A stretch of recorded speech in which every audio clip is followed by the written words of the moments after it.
11 Sports and For the Fans welcomes you to the following presentation of the Simulation Football League.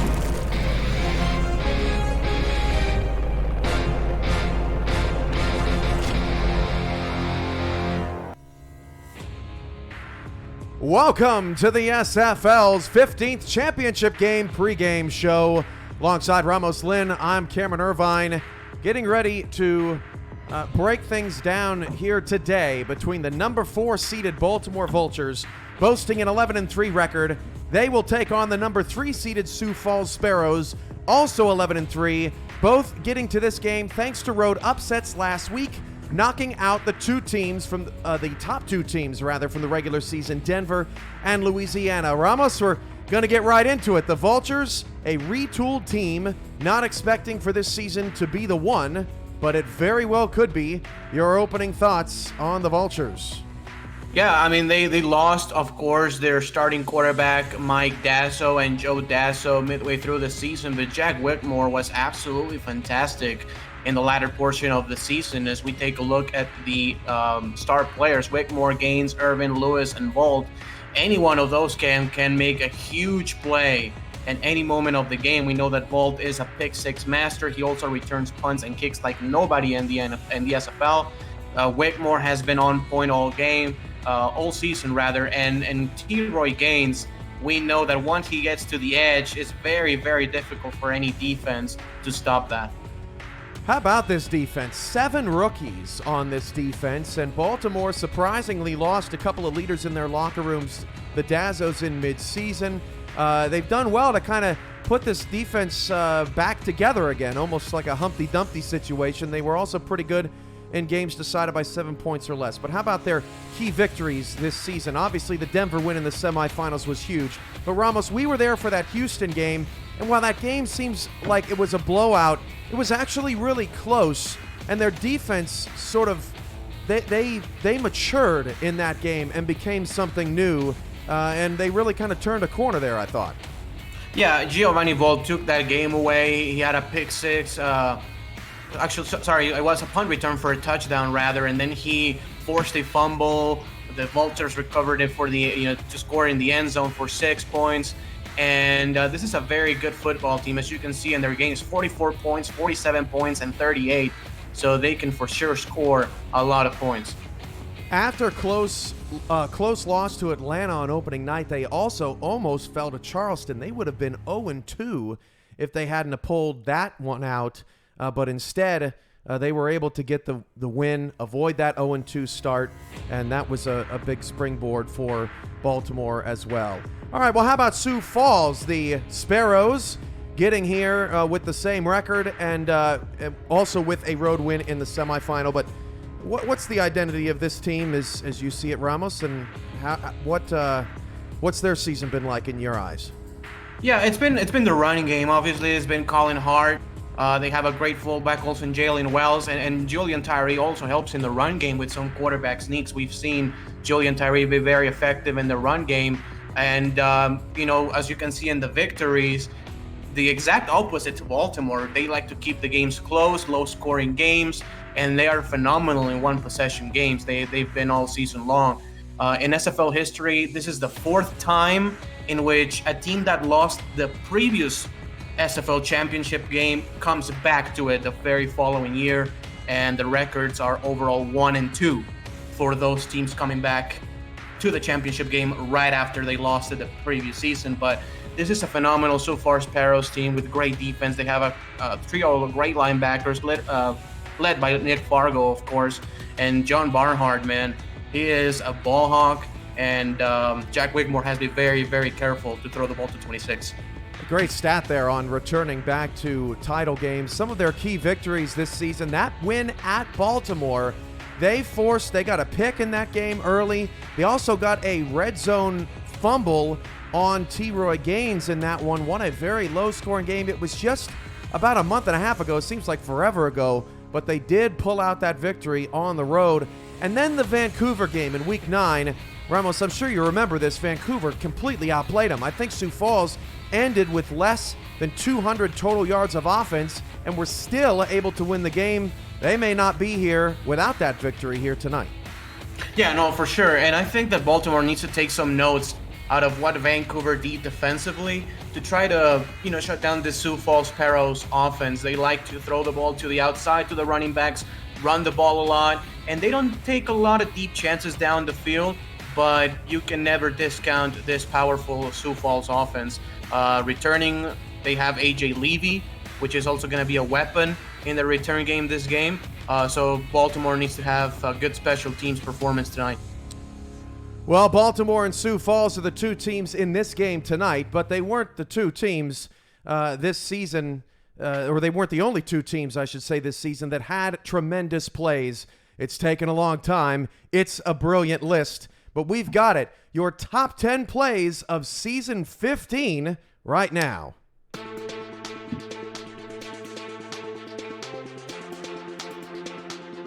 Portland, Jackson with a good snap.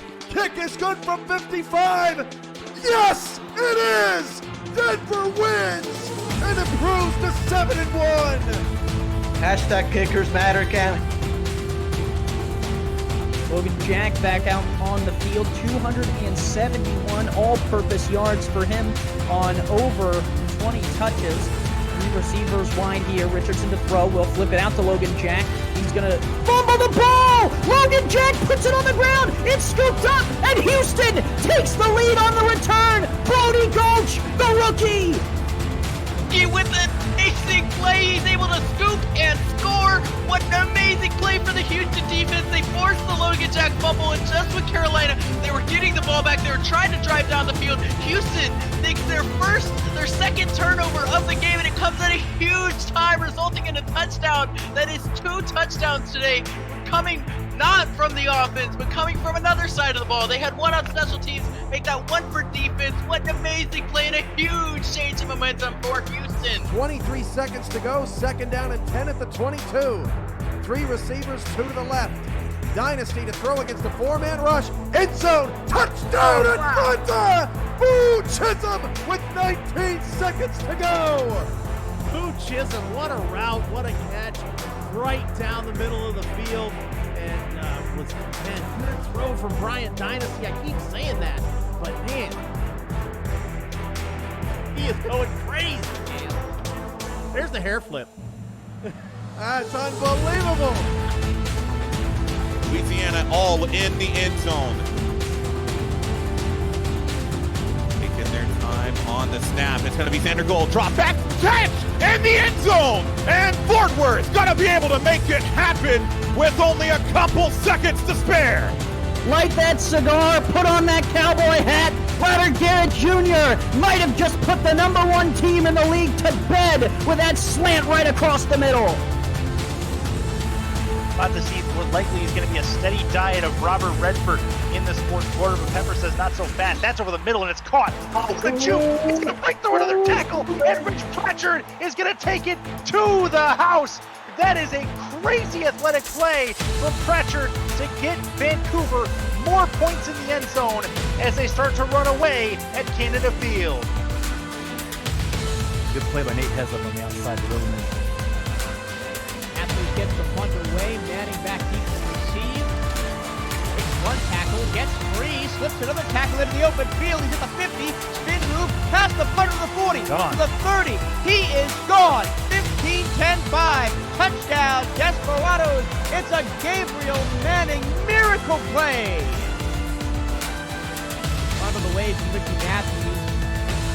Gabriel Manning back there again, and this time, oh, he gets free again! Oh my goodness, he goes down the field! 20, 15, 10, 5, back to back!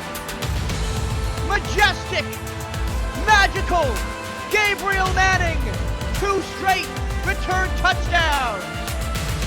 Right, one to the left for Wilson, Hall of Famer.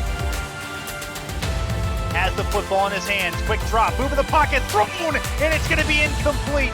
It's picked off, back the other way. How did that end up in the hands of him?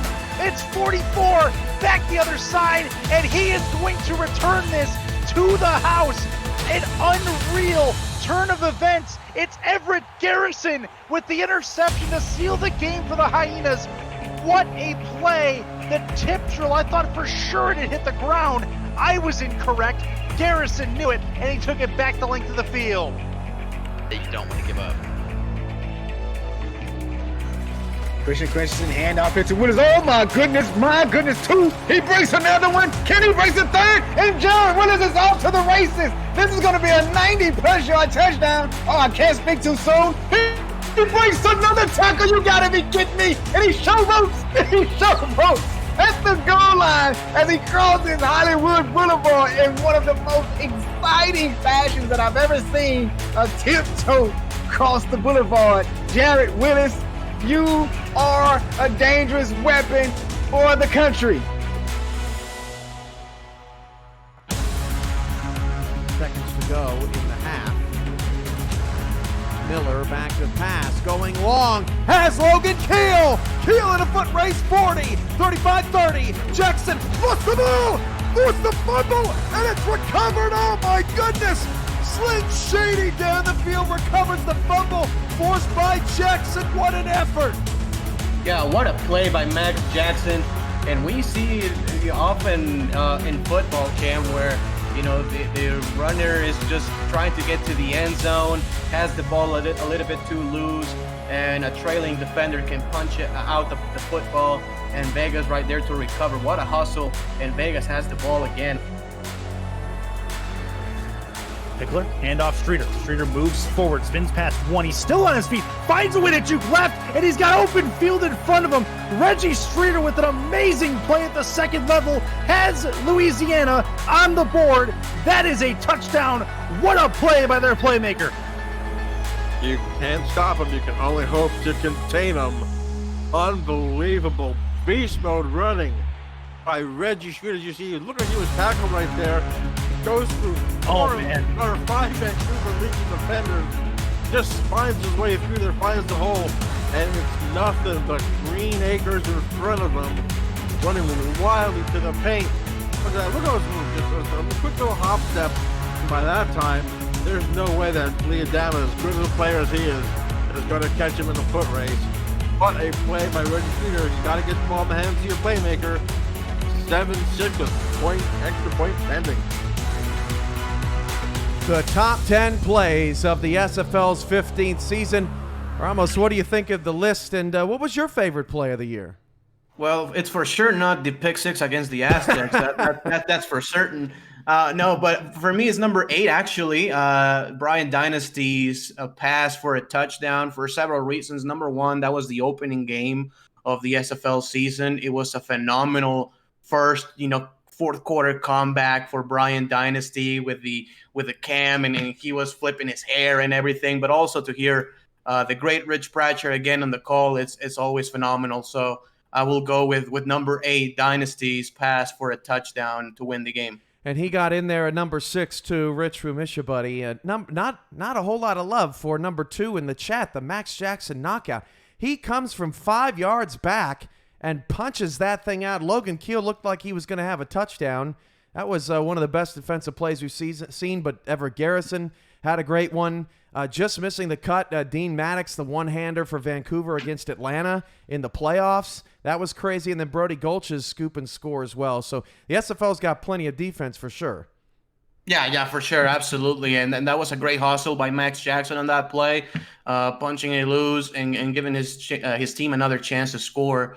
I was also happy that we saw Jackman's 55-yard field goal winner to win that game. It was a phenomenal game all game long. We went on the call for that one. So great list of the top 10. Well, kickoff is almost here. We send it to Liberty Park, or we send you, we should say, to Liberty Park in a matter of moments. This has been the SFL Championship Game pregame show, and we'll see you on the other side of the break with Baltimore and Sioux Falls.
Johnson floats one over the middle. That pass is caught by Lewis. Lost the ball, and it's picked up by Baltimore. Past the 10. It's a touchdown. What a disaster for Houston at the end of the half. Returned by Alvin Mack, just signed this week. Central, 3rd down and 2 from inside field goal range. Tyree bullets over the middle. That's caught to the goal line, and they'll say he's in. Touchdown, Gunnar Lewis, his 6th touchdown of the season, and Sioux Falls extends the lead. 2 receivers either side for Jackson. Throws it, intercepted. It is stacking paper, stacking picks, and a touchdown. All off to Hart. Hart breaking through a couple of tackles, breaks through a third, and he's off to the races. Gaines with room. T-Roy Gaines with a block. T-Roy C-U laid Under returns. The kickoff is big. Tackle. There's no sense they leave me down the field. 30, 20, 10, 5. Touchdown. Sioux Falls.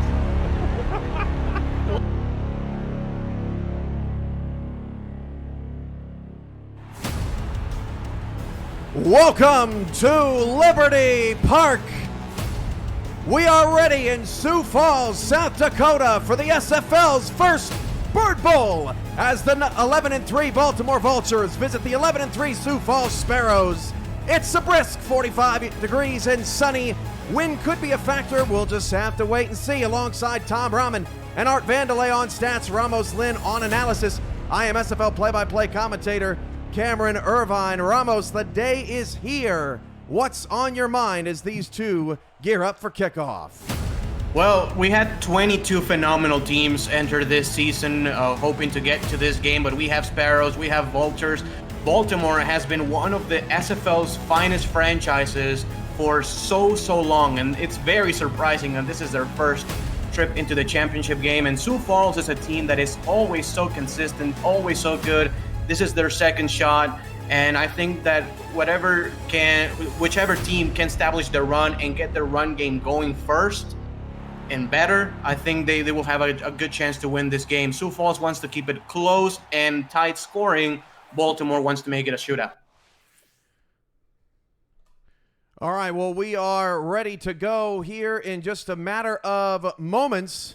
Baltimore and Sioux Falls are ready for action.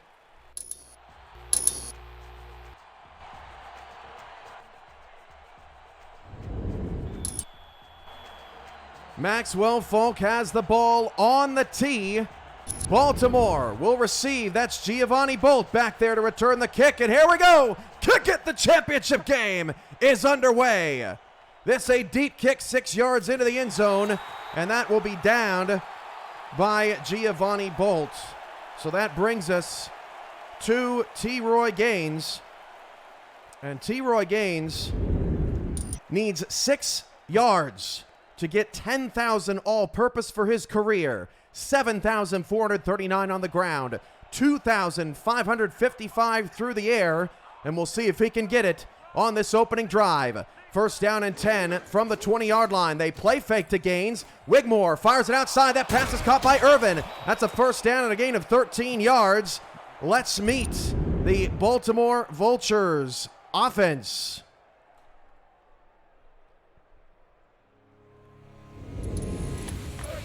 Jack Wigmore, quarterback, Arlington, Virginia.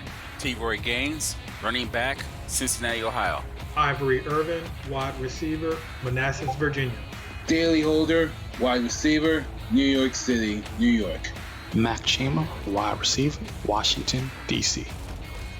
That pass is caught by Gaines, and he just got 10,000 all-purpose career yards. He picks up 8 there. Now for the rest of the Baltimore Vultures offense. Jay Hayden, tight end, Reeltown, Alabama.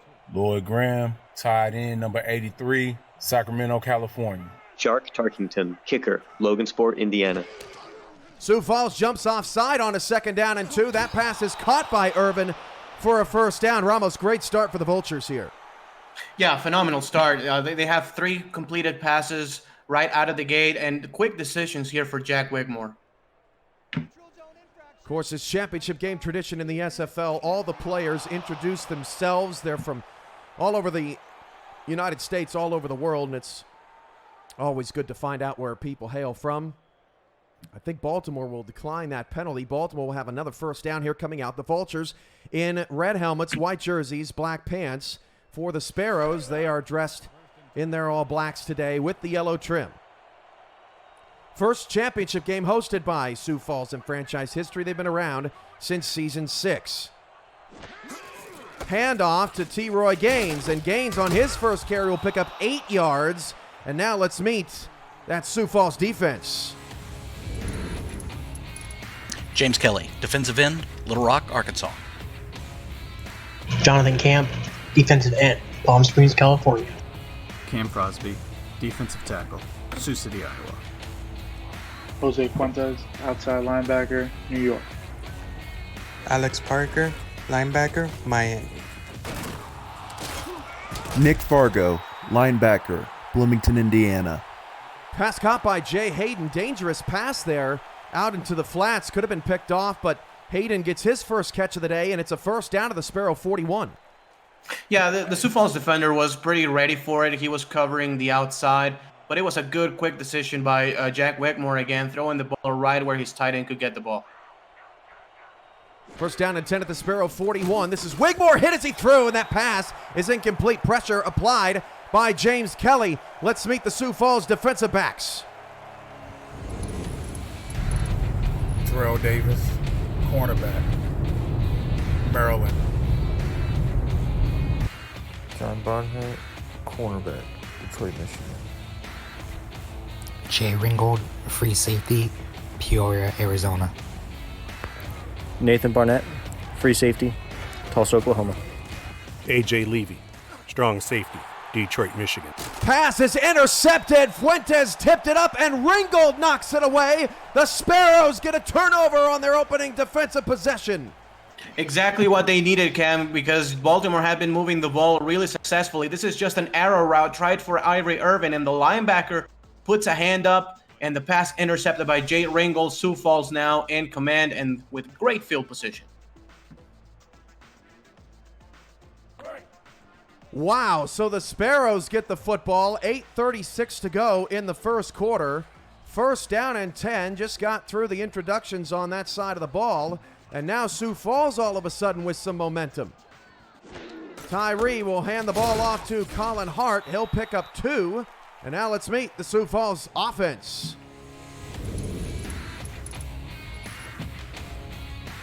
Julian Tyree, quarterback, Sioux Falls.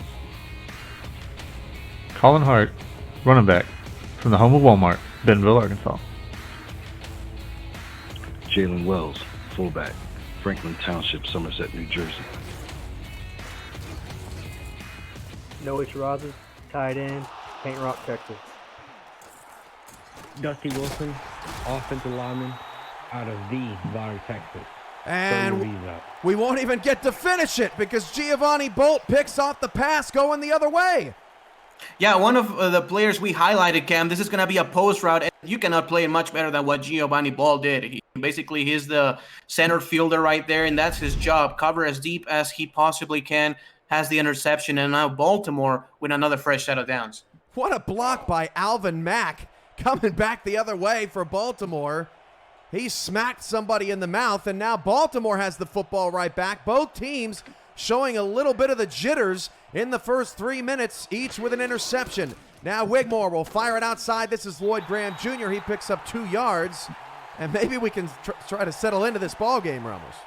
Yeah, just a little, because it's been a lot of passing in this game. Obviously, Falls now with only 2 plays, one of them a throw, but Jack Wigmore, that was his 7th pass attempt of today, and only 1 ball has gone to T. Roy Gaines, no rushes. So here with 2 receivers, actually 4 wide receivers, let's see if they give the ball to him. 4 wide, 2 to either side. Wigmore will fire it short. That pass is caught. Mac Chima first down to the Sioux Falls 43-yard line. Terrell Davis and Levy combined to make the tackle, but another first down for Baltimore. And those are the quick throws that Baltimore wants to do. It's an easy read to see in the slant, his man wide open. And it was actually on the coverage, number 26, John Barnhart, as a matter of fact, the guy who had the interception, and wide open, he let Mac Chima go. First down at the Sioux Falls 43-yard line. Baltimore has been the more successful team moving the football so far. Tyree on his first throw threw a pick after a Hart 2-yard run. Two receivers top of the screen, handoff Gaines. Gaines cutting it back up the middle of the field, picks up another 8 yards. That's now 16 yards for T-Roy Gaines on 2 touches. And 4 minutes in, Gaines has been the better back. Yeah, good play by the Vultures there. It's a power play, so the guard has to pull all the way from right to left and pick up a linebacker. Sioux Falls playing a lot of 3-4 defense, so picking up the outside linebacker is going to be crucial. 2nd down and 2 into field goal range at the 35. 4-down lineman Wigmore drops to pass. Has a clean pocket pass. Caught! Had to reach behind him, but Daly Holder snags that one in the red zone. Nice catch for number 87. Yeah, and that's another press man-to-man coverage, and you just basically have to find the mismatch. So Daly Holder could be a number 1 in a lot of different teams in the SFL, and he's in the slot working against the number 3 corner. A good read by Jack Wigmore, who has another first down. Sioux Falls is favored by 3.5. According to Jack's data, 51.5 is the over-under set for today's game. Scoreless here, near 5 minutes into the first quarter. Nickel look for Sioux Falls' defense. 2 in the backfield. Wigmore 3-step drop, fires it down the middle of the field, caught by Chima. That is near a first down to the 10. Nathan Barnett makes the tackle. Chima's second grab of the drive, and the Vultures are at the 10-yard line. Yeah, I mean, it's going to be a 2nd and inches here, so it's going to be interesting to see if Baltimore throws the ball again or if they're going to run it. So this is a power formation. Look for at the top of the screen for the tight end. I think that's Lloyd Graham Jr. 2nd down and inches. Wigmore going to throw again. Wigmore had Hayden in the slot, but instead he looks right where Ramos said. Ramos Stradamus gets his first right of the day. Lloyd Graham Jr. has a 1st and goal to the 7-yard line. And a very, very good decision here by Wigmore. He knows he only has to get about half a first down. Just dumps it short to his secure valve tight end Lloyd Graham Jr., who's now going to be split as a receiver. So maybe they want to do another kind of play action throw here for the Vultures. At the bottom of the screen, defended by Barnhart. There is Lloyd Graham Jr. Trips off the left side. He runs a little hot route, and it's caught for a touchdown! Lloyd Graham Jr. runs an arrow in the middle of the field, and Baltimore strikes first. Yeah, great decision again by Jack Wigmore, as Lloyd Graham Jr. did a great job in the soft spot of that zone defense. We're going to take a look at the replay. First a pump fake, and then a throw back at the end zone. And I think Ringel was covering another wide receiver, and wide open for a score. Baltimore up 6. Yeah, Ringel did not know who to cover there, whether he should stick with Holder or take Graham Jr. on the crosser. He guessed wrong, and Lloyd Graham Jr. has his first championship game touchdown of his career. His tight end in crime, Jay Hayden, his family actually made signs supporting Baltimore. They had black and red balloons all over the living room today. They are watching all together as a family, and that was really neat to see. A little look into the Baltimore locker room today as Jay was sharing his and his family's excitement, but it's his teammate that gets the touchdown. Yeah, no question, but I think that Jay Hayden being the number 2 tight end will get a lot of looks because I think Sioux Falls has to pay more attention to Lloyd Graham Jr. So number 43, Jay Hayden, may have a couple of open spot plays later in the game. Levy will return this up to the 22-yard line, and Julian Tyree is trying to pass Rocco Marconi today for 2nd all-time in passing touchdowns. He has 246, and the 2 quarterbacks ahead of him have a championship under their belt. Yeah, exactly. And, you look at E.T. King, also from Chicago. He played in the championship game. So Julian Tyree, obviously now already a Hall of Famer, trying to surpass, which many will believe is the best quarterback in SFL history, Rocco Marconi. 1st and 10 of the 22. Tyree's pass is caught by Gunnar Lewis for a first down to the 32-yard line. Nice snag by Gunnar, who is their touchdown threat in this passing attack. Yeah, and Sioux Falls needs to have a good long drive here, Cam, because if you take a look, Baltimore has had 14 snaps and Sioux Falls has had 3. So they need to have a good long drive to give the defense some rest. Definitely got to get it going. 1st and 10 at the 32-yard line. Tyree's out of the gun. Split backs will drop back to pass. He'll fire it outside to Colin Hart. Colin Hart gets past the 35, but then smacked down by Mack at the 36-yard line. Here's the rest of that Sioux Falls offense. Gunnar Lewis, wide receiver, Buffalo, New York. What's up? This is AJ Warren, wide receiver for the Sioux Falls Sparrows. Al Dillapre Sr., Detroit, Michigan. Husband, father, Navy veteran, co-founder of Road Dog Gourmet Hot Dog, and oh yeah, I'm a Denby Tar.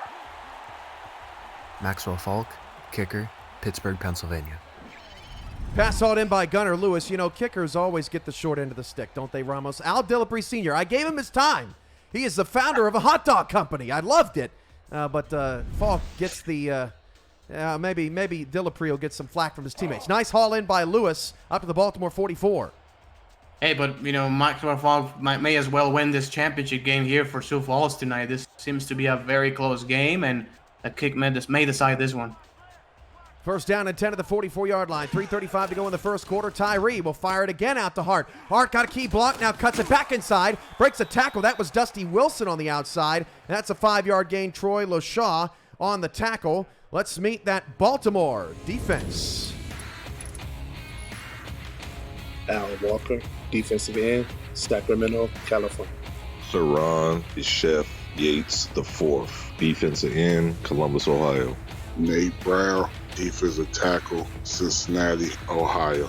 Tucker Lewis, defensive tackle, Kenner, Louisiana. Frank Smith, inside linebacker, number 42, College Park, Georgia. Alvin Mack, linebacker, Long Beach, California. Nolan Pierce, outside linebacker, Mason, West Virginia. Sioux Falls continues to eat. That's Colin Hart on the ground. He's got a first down. Yeah, and Baltimore is right now countering on a nickel defense. They want to have a lot of speed in this defensive front. So instead of having another linebacker, they have Ben Stacking Paper out there trying to contain the speed of Colin Hart. Tyree looking for Hart again, has to stop. Now Baltimore chasing. They can't catch him. Hart's got a first down to the 20-yard line, and now Sioux Falls is in the red zone. Yeah, great speed right there by Colin Hart. He is basically flat-footed, and he has to go from 0 to 100 and does in about 2 seconds, as the defense was not with enough containment, and a first down here for Sioux Falls now in the red zone. LaShaw again on the stop for this Vultures defense. He's one of many newcomers on this Vultures defense, came out of retirement, and lo and behold, he ends up back in the championship game. First down and 10 at the 20. Split backs for Tyree. 6 in the box for Baltimore. The handoff goes to Jalen Wells for the first time today, the fullback. He picks up 5. Baltimore defensive backs. You're up. Marvin Hines, cornerback, Rochester, New York. Ben Stacking Paper, cornerback, Deerfield, Massachusetts. Austin Brigham, cornerback, Lawrenceville, Georgia. Giovanni Bolt, free safety, Newark, New Jersey. Troy Loshaw, Trenton, Ontario, Canada. Handoff now to Hart on a stretch play, and he is going to be cut down. That's Nolan Pierce with the quick stop to set up a rare third down. That is our first third down of the quarter, Ramos. Yeah, it's been a couple of interceptions for both teams, so we have not had a chance for a down. And, judging by how they're going, it's 3 wide receivers said, look for an inside pass, maybe like a slant or something. And they go inside, looking for Lewis, covered by Mack, and Lewis may have had a hand on that, but instead it's going to bring up a 4th down, and this will be Maxwell Falk with the kick.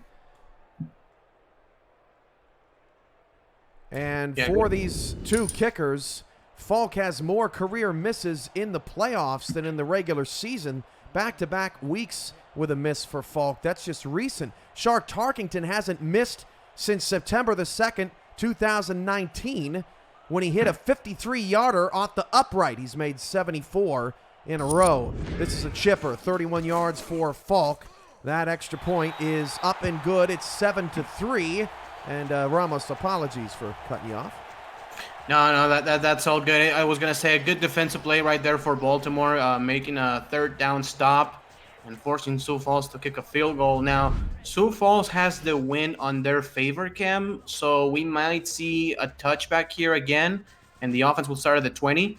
But Baltimore's offense starting to click, so Jack Wigmore already has 10 completions on 12 attempts. It's just about a 6-mile-an-hour win, but with these 2 great kickers on the field here today, that can make all the difference. This is 5 yards deep. Bolt will take a knee, and we'll take a break. Both teams have scored on their last possessions. You're watching the SFL's 15th championship game. Baltimore 7, Sioux Falls 3. This is the SFL on 11 Sports and for the fans. Don't go anywhere.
Well, Ramos, this is how we got here. It started in the wild card round with 3 games that were absolutely crazy.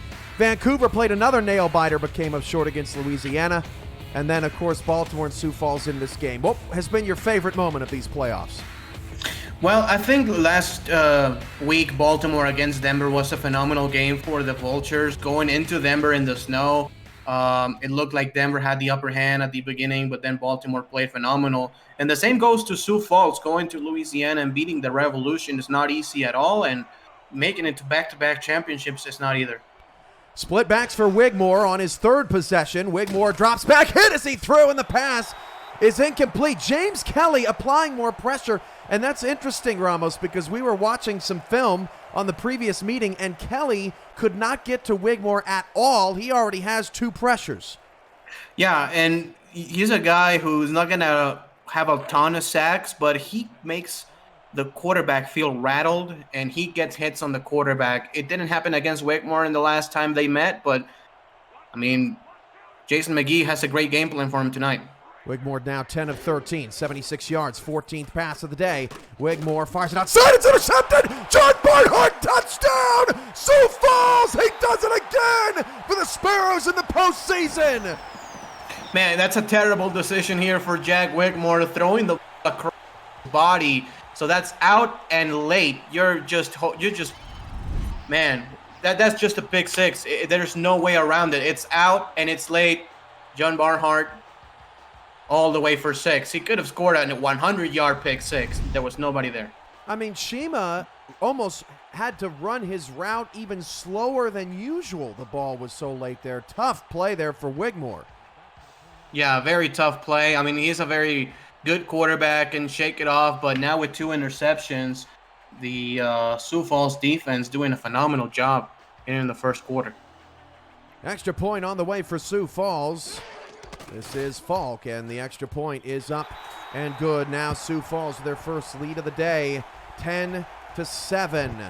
At the end of the quarter, make sure to answer today's crowd play Beat the Crowd question to win an instant cash prize. Will you be the fastest to answer correctly?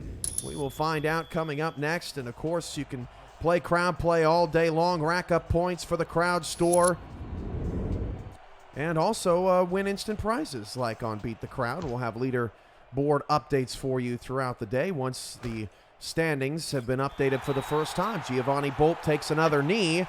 That's favored Sioux Falls in this quarter. 3 kickoffs with the wind at Falk's back.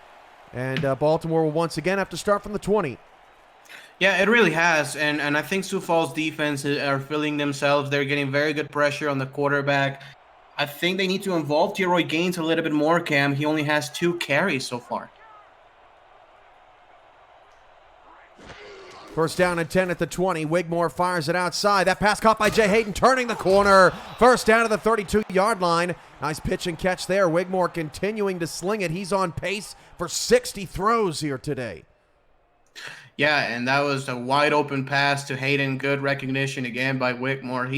He's been either completely hit or completely miss with a couple of interceptions, but he is 11 out of 15 passing. So a lot of good throws. He has a touchdown already. He just needs to settle down a little bit. First down and 10 at the 32-yard line. 40 seconds to go in the first quarter. Stretch play handoff. Gaines again cuts back inside and gets a solid 4 yards. Ringgold on the stop. Ringgold has been everywhere. Fuentes there as well. Brings up 2nd and 6. Yeah, this is a very, very good defense for Sioux Falls in the secondary. They're very experienced, and again, any play they can take it and go all the way for 6, like in the previous possession. 2nd down and 6 at the 36-yard line. I formation. They'll hand it off to Gaines again, giving Wigmore's arm a break. Picks up 2 yards. Fuentes in the area, but eventually was Alex Parker that got the stop, and that is the final play of the first quarter. Baltimore started hot. Sioux Falls has the last 10. The Sparrows lead 10-7. You're watching the Simulation Football League on 11 Sports and For the Fans. We'll be right back.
Ramos. Sioux Falls knows how to defend the slants. Yeah, Baltimore tried to do it in their previous game. They do with a slants play, but the safety goes down low. That's A.J. Levy. After a deflection from the linebacker, A.J. Levy gets the interception, has Sioux Falls back with the ball. And today, Cam, we saw an interception already from Sioux Falls. It wasn't in a slant pattern. It was in an arrow route, which is a very similar concept. It's an inside pass. And Sioux Falls defends it super, super well. When Baltimore was undefeated, this happened on a slant. Yeah, it was a slant again. It was a drop right there by the Baltimore offensive player, but Sioux Falls very alert, getting another interception and running it back for 6. Today they have 2 interceptions, one of them returned for a touchdown already. We have seen a couple of slants completed, whether it be on an arrow or just a traditional slant for Baltimore so far today. But also, as Ramos was saying, that pick coming off that concept. 3rd down and 4. Wigmore, long throw out of bounds. And we will see the game's first punt. Look at that. More pressure on Wigmore. That's Jonathan Camp. And a punt coming for the Vultures. Yeah, and Sioux Falls is really, really playing their game of football right now. I mean, Baltimore has already 7 points. It's just been a quarter, but they want to play like this. They want to keep the game under 45 points combined, and they're going to get the ball back. It's time for Colin Hart to get going even more. This is Levy on the return. Fumbled the ball. It's recovered by Baltimore. Ooh. Picked up on the play by Damon Morehouse, the backup back. Levy has had some fumble issues, and he coughs up a huge one in the title game. Yeah, and very lucky Sioux Falls that a couple of players were right there. If not, that could have been points, but A.J. Levy needs to be extremely careful with the ball. You cannot give the Baltimore Vultures extra possessions. Fumbled last week against Louisiana, but the Sparrows were able to hang on and win that game. 1st down and 10 at the 25-yard line of Sioux Falls. Great field position for Baltimore. The handoff goes to T-Roy Gaines. Gaines breaks a tackle. Ringgold tackles him from behind. An 8-yard pickup again on the ground. So we take a look at the offensive line and the fullback right there. Good got blocks. Yeah, great blocks all over the offensive line, and 8 yards here for T-Roy Gaines. I will give him the ball again, Cam, try to get this first down on the ground. Chris Cohen wins Beat the Crowd during the commercial break as Wigmore will fire it outside, and Gaines did have enough real estate and gets the first down to the 14. An extra Beat the Crowd coming up at during our extended halftime, which we will be unveiling the expansion teams and also the new SFL divisions and how the divisional format will impact the scheduling. That's coming up on the SFL halftime report. Watch out here near the screen, Cam. Another swing pass to T-Roy Gaines. First down and 10 of the 14. Ramos Stradamus says, look out for it. There it is. It's Gaines. Ramos 2 for 2. Gaines smacked down by Alex, or check that, Nick Fargo on the tackle after 4-yard pickup for Gaines. And for Gaines today, that's his 9th touch for 47 yards. Yeah, so what they got right there is a double tight end on the near side of the screen. So those 2 tight ends block corners and safeties, and T-Roy Gaines can run behind them. But good job by the Sioux Falls defense, limiting it to only a 4-yard gain. Second down and 6 at the 10. This is a blitz, and he goes down! Sack made by Alex Parker on a rare blitz from Sioux Falls. The linebacker brings Wigmore down, and it's 3rd and long. Yeah, very interesting concept here for Sioux Falls. It was bump and run coverage with a blitz, and if you cannot get rid of the ball quickly, you're going to get sacked. Now going in a 4 wide receiver set, they like to run the ball out of this formation sometimes, Cam, but I think this is going to be a pass. 3rd and 10 of the 13. Wigmore steps up, fires, caught, touchdown! Daly Holder back in the championship game for the first time since he was the owner of the San Francisco Bulldogs back in season 3, and he's got a score. Yeah, great play, great patience here for Jack Wigmore, waiting until his receiver was open. When wide open, that was Daly Holder getting past the linebackers for 6 points. And how about Wigmore? 2 touchdowns on the road in the championship game. The youngster picked up mid-season, making things happen, and Baltimore regains the lead in a back-and-forth title game. Tarkington's extra point is good. So Jack Wigmore now 14 out of 19 for 108 yards, has 2 touchdowns and a pick, but his QBR is over 100 right now. So a very good first half here for the rookie quarterback, number 9, Jack Wigmore. Receiving, Daly Holder has 2 catches for 29 yards, and Lloyd Graham Jr. 3 for 11 and a score. Both each one with a score. And T-Roy Gaines only with 5 carries so far, but that might change for the second half. Kick is away to Levy. He'll actually return this, going in the same direction that Bolt had to take a bunch of knees. Levy almost got away at the 26-yard line, and out comes Colin Hart and the rest of the Sioux Falls Sparrows offense. Colin Hart in the last 5 games has 906 total yards and 9 touchdowns. He's had a 30-plus yard run in each game, but 15 yards on 4 carries so far today.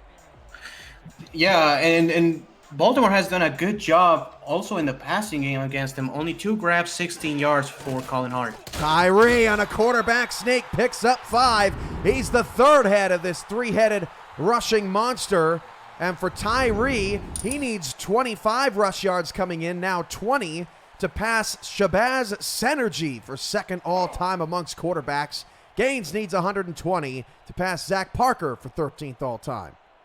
And he may do it because Julian Tyree likes to run the ball about maybe 4 or 5 times in a game. So if he can get 5 yards apiece, he's going to probably break the record. Handoff now to Jalen Wells, the fullback. He'll pick up a couple, and this is the Sioux Falls offense. They like to grind you into dust. Al Walker on the tackle, 3rd and short with 3s across the board. Yeah, it's going to be 3rd and 3 from the 33-yard line, and going in the power set. Look for Colin Hart in the swing pass. Baltimore has to be ready for it. Nickel look here for the Vultures. They got 3-on-1 at the top of the screen. And they're going to hand it off on a stretch play to Hart. Hart going to cut it back inside, first down. Colin Hart picks up 5 on the play. LaShaw and Bolt on the tackle, but not before Hart moves those chains. Great play, great blocking up front here for Sioux Falls, and great a read by Colin Hart and picking up his hole and exploiting it for a first down. Now he's going to take a breather, and Sioux Falls may like to pass. First down and 10 at the 38-yard line. 7:15 to go in the first half.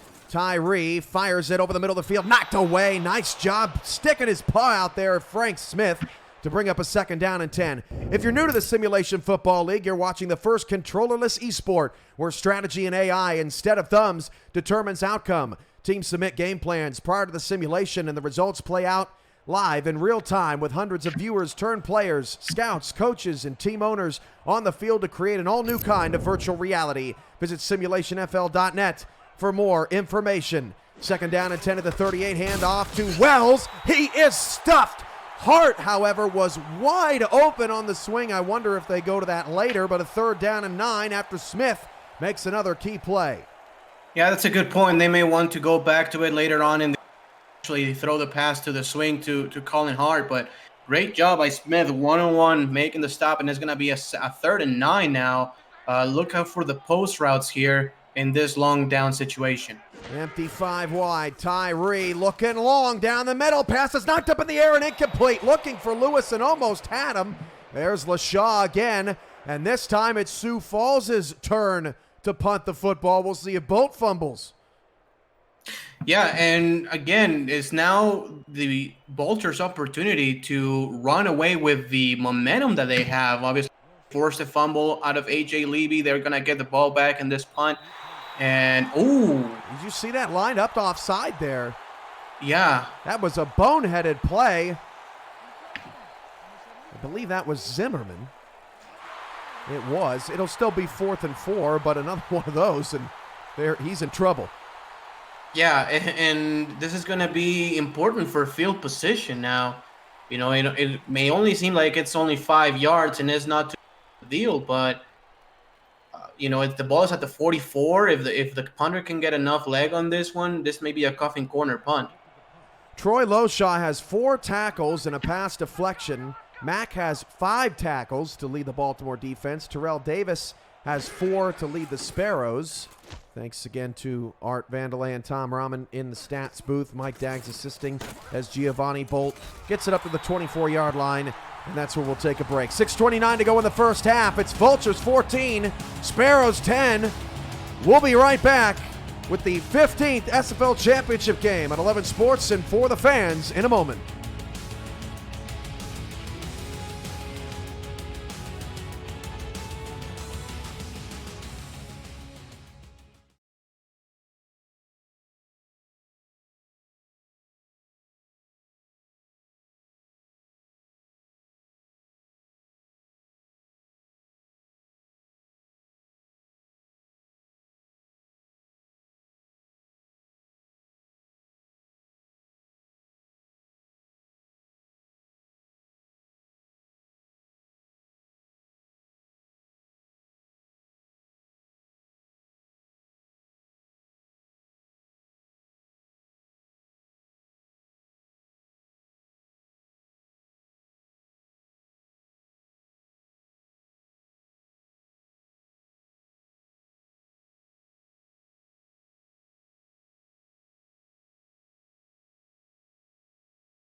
Back here at Liberty Park in Sioux Falls, South Dakota, where both the Sparrows and the Vultures are trying to win their first championship game in long and illustrious franchise histories. That pass is caught. Ivory Irvin, first down to the 37-yard line. And we were looking at the targets at the break. Now, 4 targets for Irvin. He leads all receivers, but Baltimore's been extremely balanced. Yeah, they have. They have targeted every single receiver so far. That was a slants play. And Sioux Falls, again, it's very good covering it. Irvin actually was the only open man in those slants. So great decision by Jack Wegmore and another first down for the Vultures. Jack Brown and Eric Vinson are leading the crowd play leaderboards right now at 130 apiece. Sky McCashin is at 120, as is Thomas Dewar and Bob Funk. Ziggy Hands also at 120 points right now on the live leaderboard as Gaines picks up 6 yards on the play. Good job again, and getting close to midfield. Is going to be a 2nd and 4, and T-Roy Gaines now with 36 yards on 6 carries, so he's averaging 6 yards per carry. Look for Jay Hayden on this play, though, as Sioux Falls shifts. He's tight on the line left there. You can see that 4 sticking out there. He goes in the flat. Ramos is right again. Wide open. Lots of room for Hayden. Nobody covered him out of the flats to the Sioux Falls 46-yard line. That's Hayden's 3rd grab. Gaines, Hayden, Graham Jr., and Irvin all now have 3 catches. I'm expecting Holder and Chima to have the next 2. Yeah, that was an easy read right there for Jack Whitmore as the Sioux Falls defense shifted from near side to far side of the screen, and he was wide open. I formation for Wigmore, now 7 in the box for Sioux Falls. 2 deep safeties, handoff Gaines. Gaines is stuffed in the backfield. That is a Fuentes and Parker sandwich, and these linebackers are really tremendous as we see their unique skill sets here. Fuentes with 11 passes defended, Parker with 105 tackles, and Fargo, the TFL machine in the backfield. Yeah, Nick Fargo gets to basically every Pro Bowl every year. Gaines takes the handoff. It'll be 3rd down and 4. Back to Sioux Falls' LBs. Or All-Star game, rather, but also Fuentes and Parker are just as great. As you can see, Parker with 105 total tackles leading their team. Fuentes has 2 interceptions this season, and Nick Fargo, one of the best linebackers the SFL has seen. Fargo just behind Frank Champion as Portland gets some love here on this championship game. 3rd down and 4 at the 39. Wigmore flies it over to Mac Chima off his back foot. That's his 3rd catch. Holder, you're next. 1st down to the Sioux Falls 30. The efficiency of Baltimore's offense today is excellent. Yeah, it really is, and I will not be surprised if they go to play or to Lloyd Graham Jr. trying to balance it out again, as they will go with 3 receivers. They might run the ball on this play, though, with T-Roy Gaines. Holder's in the slot. Wigmore's going to be sacked. Jonathan Camp gets the pressure up. No, check that. It's James Kelly with the sack, his 3rd tackle of the day, and that has been probably the biggest difference between last matchup and this one is Sioux Falls' pressure on the QB. Yeah, and especially from James Kelly playing on that left defensive end position out of the 3-4 defense has been really, really good in this game as Baltimore now goes with 3 wide receivers. Look for the slant. 2nd and 13 at the 33-yard line, and they fire it outside to Gaines, looking for a Hayden block, and Hayden couldn't get there in time. Instead, it is Barnett and Barnhart crushing T-Roy for a 1-yard loss. And with a 3rd and 11, this is a big decision here for Baltimore. They are in scoring position for Shard Tarkington, but obviously they want to extend this drive as they go 4 wide receivers and a tight end. They have to watch out for Mac Chima's speed. Over the middle, I thought he was going to Graham Jr. Instead, Holder grabs it, so that is now 5 different targets between the receivers and the tight ends, all with 3 receptions for Baltimore, but Tarkington will have to come out to kick a field goal. Yeah, keeping it very balanced. I think that's exactly the way Baltimore wanted to go about this game. Sioux Falls maybe keying on an Ivory Irvin and T-Roy Gaines, but Jack Wigmore is looking at his other targets, and this is going to be a 39-yard. It should be easy for Shark. Good snap, good hold, almost blocked. What an effort there I need another replay of that. That was an amazing attempt at a block there from the Sioux Falls special teams unit, but Tarkington boots it through. Yeah, well, let's take a look at. Well, we're not gonna take a look at the replay from the correct angle. Yeah, and special teams have been key in this game. Shard Tarkington has the leg to put it back for a touchback, and AJ Levy has already a fumble. So they have to be careful if Sioux Falls is going to take this one out of the end zone.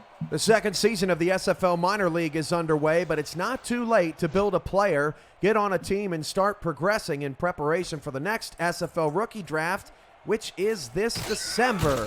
Visit simulationfl.net to join our Discord server to get on the field. Contact Deputy Commissioner Andrew Rastelli on Discord after visiting the #GetStarted channel. If you have further questions, we'll see you on the field soon. And how about those Birmingham Fuel down in the minor leagues? They're almost 4-0. What a comeback win over Ottawa in overtime this couple days ago. Yeah, they've been great. There are a couple of good SFL minor. I'm really like Birmingham is playing on another level right now. Tyree to pass. Final play before the 2-minute warning. Flips it out to Colin Hart. Hart picks up 4 to the 25-yard line.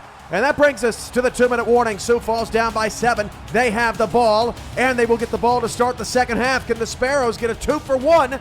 We'll find out after the break. You're watching the Simulation Football League's 15th championship game on 11 Sports and For the Fans.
One minute, 56 seconds to go. Both teams have all 3 timeouts. Sioux Falls down 7, but they have the football. Empty backfield. This would be Tyree's 10th attempt on the day passing.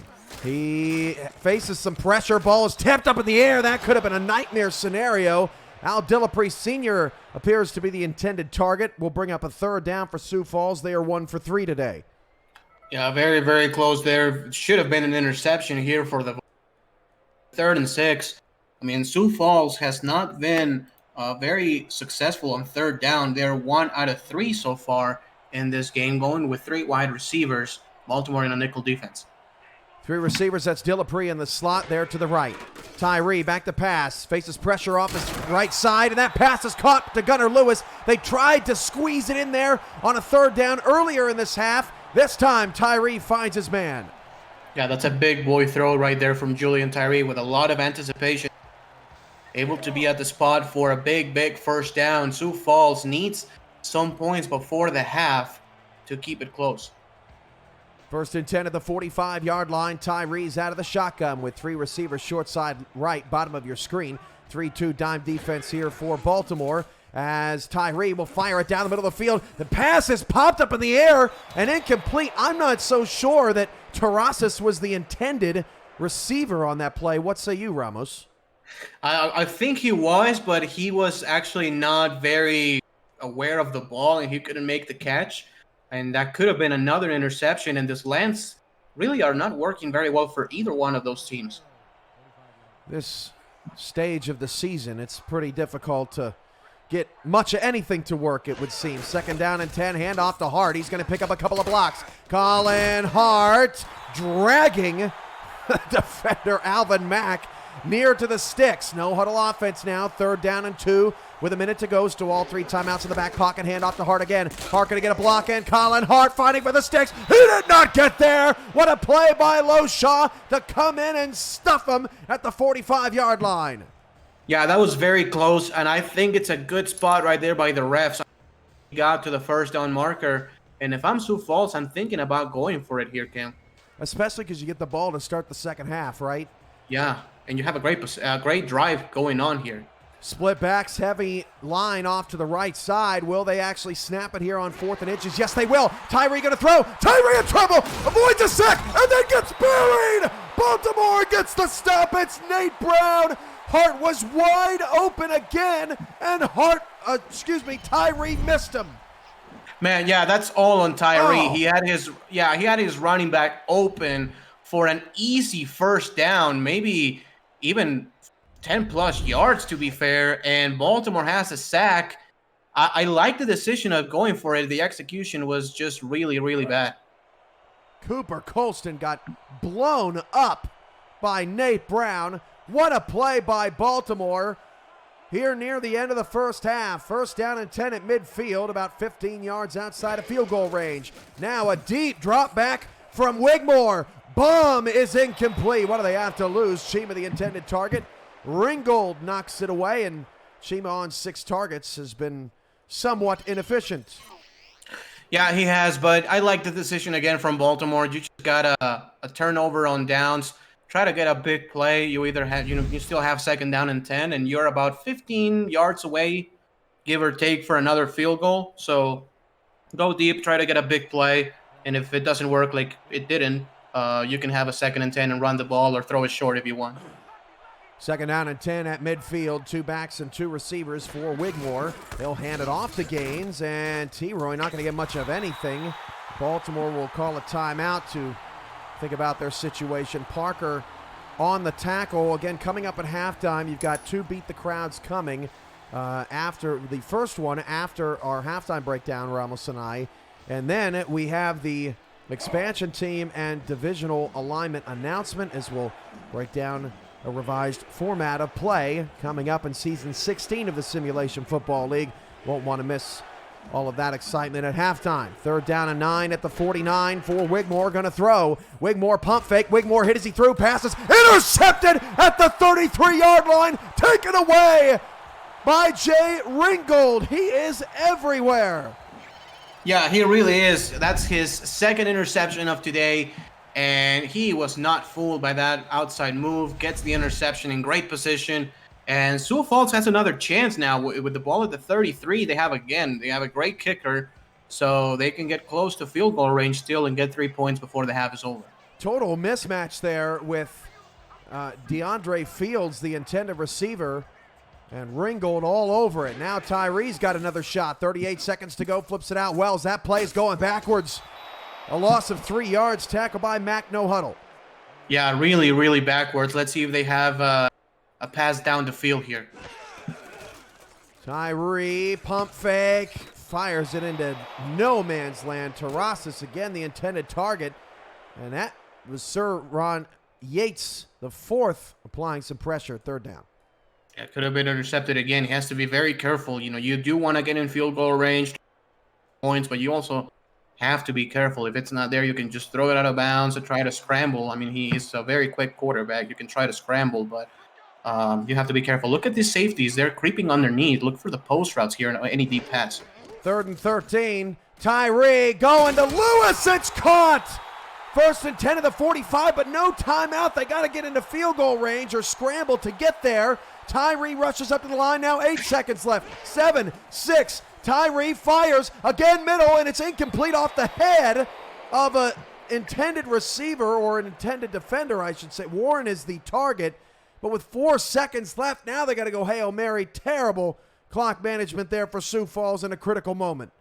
Yeah, really bad. They had about 13, 14 seconds, and instead as they only have 4 seconds, they will go with a Hail Mary, but Baltimore's 3-man rush could be very deadly since Sioux Falls needs a lot of time to put their receivers in the end zone. Tyree steps up in the pocket. He will fire it into the end zone, and that pass is tipped up in the air and almost caught by Gunnar Lewis, who got smacked at the end of the play by Felix Maryland. Oh, bringing some of Baltimore with him to this ball game. That is the end of the first half, and what a wild first half it was. Baltimore 17, Sioux Falls 10, a near Hail Mary there to end the second quarter of play. Wow, what a whirlwind of a half. Ramos, your thoughts? Well, a very balanced matchup, as you can see on the rushing yards. Only 80 rushing yards by two future Hall of Fame running backs. Passing, it's been, again, hit or miss. Jack Whitmore has had a bunch of really good throws, but also has had a few interceptions. For Sioux Falls, Julian Tyree is only 8 out of 17 passing. That's less than 50%, which is very uncommon for him and uncommon in the SFL overall. So a good defense is playing really well. Sioux Falls only has 3 points on offense because that touchdown was in a pick six. So they really need to pick it up, and luckily for them, they will have the ball to start the third quarter. Whitmore with 2 touchdowns in his first championship game. Tyree is just 8 of 17, rather inefficient with 91 yards and a pick. Lewis has more yards than Colin Hart. I would not have expected that coming into this game. In fact, he has more yards than Hart, Wells, and Tyree combined on the ground with 4 catches. Yeah, as you can see right there, the pick six. And this is the play that is keeping Sioux Falls in the game, Cam. If not, this is a 17-3 game. That defense has really stepped up, and now it's the offense's duty to step up also. I mean, Colin Hart only has 7 carries in the game. He's averaging 4.1 yards per carry, so it's not that he has not actually gotten good yards on those carries. It's just the fact that they have not even tried it too much. Yeah, a little surprised that Sioux Falls has 18 pass attempts and 10 rushing attempts in that first half. We're used to seeing Sioux Falls pound the rock a little bit more, and we'll see if we get more of that in the second half. Coming up on the other side of the break, expansion and divisional alignment conversation, and we'll get to that shortly. Your key to the second half, Ramos.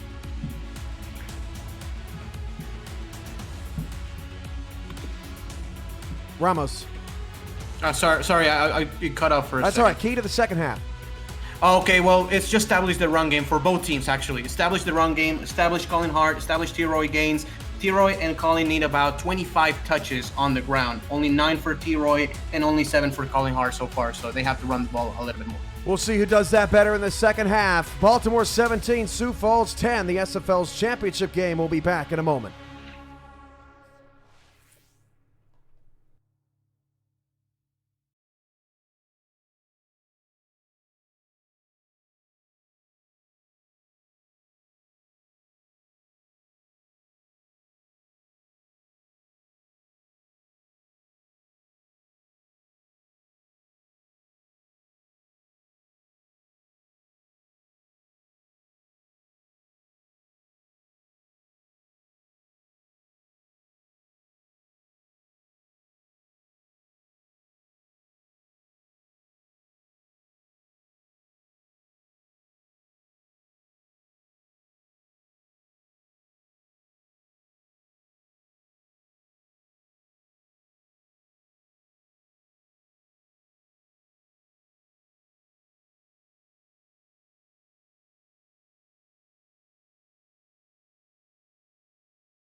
Welcome back to the SFL's 15th championship game halftime show with Ramos and a few guests that we're about to get to.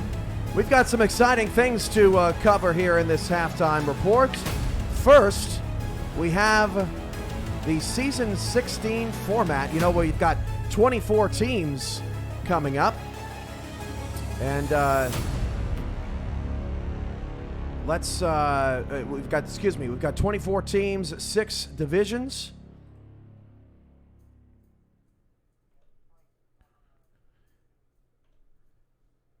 And we apologize for the technical difficulties, but let's get to the format of next season.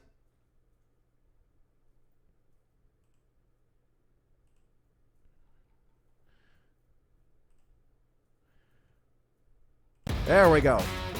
Sorry about that, everybody. The format for next season, each team will play 4 divisional games.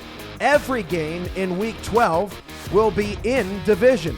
6 division winners will clinch a playoff spot, and all other teams will fight for 6 wild cards. Division winners do not clinch buys or home games. So, Ramos, we've got an expanding league. 2 teams to announce coming up. But first, we had to get to some divisions. That doesn't mean conferences. That just means that some rivalries will stay intact. And what do you think here, Ramos? What's most interesting about this format? Well, it's obviously in week number 12. Tons of playoff spots, tons of seeding and everything will be decided in week 12. And it's going to be very exciting to see which game basically decides who's in and who's out for the entirety of the playoffs. So I think that's the thing that I'm most looking forward to. And the other thing is obviously the rivalries that we've had throughout the SFL's history, and the fact that those rivalries are coming back and stronger than ever. Well, we'll get things started here with our first expansion team announcement, and you will find out who it is by the division in which they play. And the first division to talk about today, after, of course, we get to talking about these teams, will be the North Division. And the North Division will include the DC Dragons, making their return, a Season 5 SFL Championship winner, and Jermaine Smith is the returning owner of that DC Dragons franchise. They will be in the North with a pair of old foes, the Queen City Corsairs, the Baltimore Vultures, and a new rival, the London Knights, as the Knights and Dragons will do yet another battle, this time on the gridiron. Before we get to Jermaine Smith, who we have on the line here today, Ramos, your thoughts on the North Division? Well, if Baltimore happens to win this game, they are leading. This is 6 championships, Cam, in one division, which is crazy. Okay, London obviously is a team that has had their struggles in this past seasons, but they have a very good offense. They always have a great offense.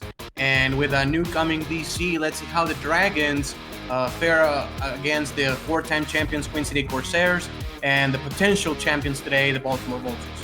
He's known as Destro, and he's with us right now. Jermaine, are you there? Yes, sir, I am. Welcome back to ownership, Jermaine Smith. The DC Dragons will fly once again. You've been behind the scenes in the SFL for quite some time, director of roster management, served as president for many years. But getting back into the game of the team, you owned the team for a few seasons. How does it feel to be back?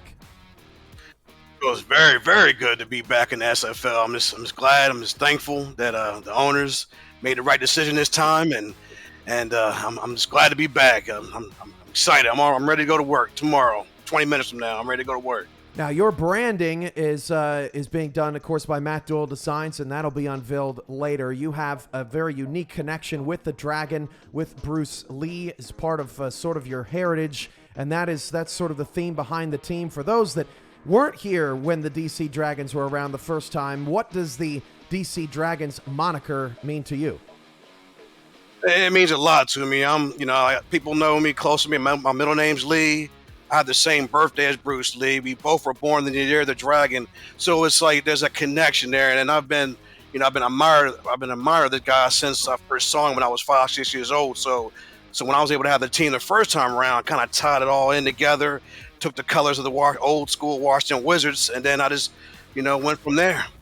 A lot has changed in the SFL since you were an owner, but of course you've been involved in the league for a very long time. But what's going to be different about this time around, you think, as an owner? Well, this time around, my goal, the plan is to recruit. I want to be a true owner. I want to let someone else have the handles on things. One guy runs offense, one guy runs defense, coaches. That's what I have. I want to be a true owner. Sit back. Someone like I don't know if I can use Jerry Jones, but maybe Daniel Snyder or Robert Kraft, someone along those lines. Ramos, this guy beat you in the Season 5 championship. Sorry to bring it up again, but he's back in the league now. Do you think it might be on the schedule? I think it might be. You got any questions for the big man? Yeah, it might be. No, but first of all, congratulations to Jermaine, to Destro. Congratulations. The DC Dragons are obviously a very unique brand, or obviously a very special team here in the SFL. We are happy to have them back. And I just want to wish him the best of luck, the best of success in a very tough North Division. And I'm excited to see what's going to be in store for the DC Dragons, for the new DC Dragons. Thank you, sir. Appreciate it. Any final thoughts, Destro, before we let you go? Final thoughts is this. I'm not going to be the old guy, the flamboyant, egotistical guy. I'm going to come back, be a cool, calm, collect owner. But we're coming to win. We're not here to mess around. We're here to win games. And I'm not saying we're going to be undefeated, but we're here to win games. And so it's everyone. I'm giving a shout out to the guys. Once again, shout out to the owners who voted for me. And then one last thing. It's open. Free agents, whoever. You want to come home, you want to you come to a place where you be respected, where there'll be class, decorum will be displayed. If you want to conduct yourself accordingly and not be an agent of chaos, come to the DC Dragons. And the uniforms will be on point as always, right? That's right, the best as always. There you go, Jermaine. Congratulations, and thanks for joining us at halftime. All right. That's a great North Division. And for our second expansion team, Ramos, we will have to go west. On the West Coast and the Pacific Division, the San Diego Mavericks are your second expansion team in, joining the Los Angeles Lycans, who just purchased the Chicago organization, moved them west, along with Portland and Vancouver. Optimus Klein, a longtime player, front office man for the Florida Storm, he joins us now. Optimus, congratulations. Thanks, Cam. It's great. What do you think about this? I called you, I don't know, it was, I guess, a couple of days ago to try to get things set up. And, I mean, I think it was, I heard shock in your voice, but you did it. You did it, man. Congratulations. Thanks, Cam. I appreciate it. I mean, I was a little shocked. I went for its team last season and came up just short. And that's mostly because, I didn't have any coaching experience, and I thought maybe that would just hinder my chances again this time around. But obviously, the owners see something in me, and I really appreciate the opportunity. The San Diego Mavericks, the gold and the silver. What's the inspiration behind this team, and why are you a big believer in San Diego football? Well, the meaning behind the name is named after Tom Cruise's character in Top Gun, of course. The film was based in San Diego, and I love the way that he carried himself in that movie. Going against the grain, just being different, and just always getting the job done. So that's what it means to me. Awesome. Well, what's it going to be like not playing in Florida anymore? You've spent your entire career in Florida with Max Paul and the Florida Storm, and that's going to be a trip. But what's it going to be like not playing there, and what kind of identity do you hope to build in terms of a roster for this Maverick squad? Well, it's going to be tough not being on Mighty's team. You know, I was the first ever member of the Alaska Storm back in season 8. You know, it's been a great ride with them. I'm gonna be sad to say goodbye to my teammates, of course, but I'm ready to get to work out west and put together a championship caliber team, hopefully, just like Mighty has been doing for his entire ownership. Ramos, you face Optimus plenty of times as a coach, facing him off as a player. Anything for the big man? Yeah, as a player, he's a nightmare to game plan against. He's basically a tight end. He started his career as a tight end and moved to wide receiver, so he's literally a wide receiver with the size of a tight end, which is pretty hard to defend. But congratulations to you, Optimus. It's been obviously a long ride for you in Florida. You tried it last season to get your team. It didn't work. Now you get it. And let me tell you from experience, it's not how you get there. It's the fact that you got here. And it's very, very refreshing to see another team in California. Of course, the Los Angeles franchise was announced not too long ago, but to see a team in San Diego with a breath of fresh air is going to be very fantastic. And I think that you will do a great job. And I'm excited to see what you present to the table. I appreciate it, Ramos. It's definitely been a long ride. You know, I've been watching the SFL since season 3, a player since season 8. So, you know, it's been a very long ride, and I'm ready to get to work. Can't wait to take on Tom and Rachel in the battle for California. It'll be a lot of fun. Oh, shots fired! You know it's Rochelle, right? She hates that. Is it? Oh, I'm so sorry. I probably should have watched the Carolina game. You know what? It's all right. Just pretend like you meant it, and the battle for California is already in full swing. SFL in California back in a big way. Thanks for being here, Optimus, and we appreciate you stopping by. Yeah, thanks for having me. I want to give a shout-out to the other 10 applicants for expansion teams. We had some great ones. West Virginia Wild, Detroit Blaze, Grind City Blues, many others, Washington Thunderbirds. There were a lot of terrific applicants, and this was a tough decision for the owners. Ramos, you were one of them. You had one vote and only one vote. But San Diego and DC, your new teams in the SFL, and anything you'd like to say to the applicants before we move on and look at the rest of the divisions before we head back to the second half. Just work very hard. As I said a few moments ago, it's not here is the fact that you do. On my first attempt, I didn't. Wasn't awarded a team. It took me to my second attempt, and here we are 6 years later, close to 6 years later. It's been some terrific experience, and again, congratulations to DC, to San Diego, and to LA, and I'm very excited to see him on the field. You didn't get a team back then? No, actually, it was in season 4, and it was the Minneapolis. Oh, wow. I didn't even realize that T-Pack. And then for season 5, it was the DC Dragons, it was the Louisville Wolfpack, the Tallahassee Pride, now the Jacksonville Kings, and us. Mm-hmm. Yep, comes full circle. Very, very interesting. All right, let's get to the rest of these divisions before we get to the start of the second half. Let's stay out west. Arizona, Denver, Vegas, Sioux Falls, Vice Wars will be on the list. And by the way, it should be noted that in this format, you play 4 divisional games. The top 2 teams in each division, according to how they finished last season, play each other twice in every division. And the number 3 and number 4 teams play each other twice in every division. So in this division, Denver and Sioux Falls will face off twice next year. Your thoughts on the West, Ramos? That's some division right there with incredible rushing offenses. Colin Hart, and then you have DJ Moses and Jerry McChesney and Scott Johnson. This is quite the division, running back division right here in the West. Let's go to the South, where we've got the Texas teams in Mexico City. Fort Worth, the lone non-playoff team from this past season in this division.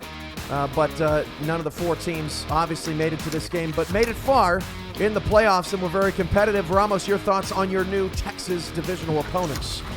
Well, we've had a rivalry with Houston for many seasons, so happy to see it back. And as far as Lone Star and Fort Worth, they had great first years. Fort Worth had an unbelievable win against the Louisiana Revolution, for example, so they demonstrated they are very, very good. And Lone Star made it to the to the playoffs, and just got a little bit closer in the championship game. But this is some division. it's going to be very exciting to see what transpires.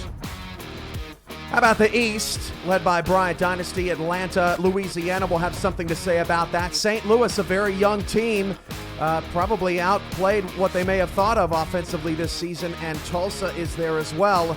A lot of big names in this division. Your thoughts on the East? The defensive backs in this division are crazy. You see many guys that are Pro Bowlers and all SFL guys. Louisiana has Tank Bennett, and St. Louis has a couple more with Winkler and others. So Atlanta is not too far behind. This is a great division that has a championship team, Atlanta, in it, and Louisiana, which was probably the best team in the regular season this year. And finally, the Atlantics, the battle for Florida and the Carolinas. Carolina, Charleston, Florida, and Jacksonville will be on tap in this division, and these four had plenty of battles this past season. The Atlantic Division. Obviously, Carolina and Charleston are a very spicy rivalry in the Battle of the Carolinas, and Florida and Jacksonville combining two championship matches.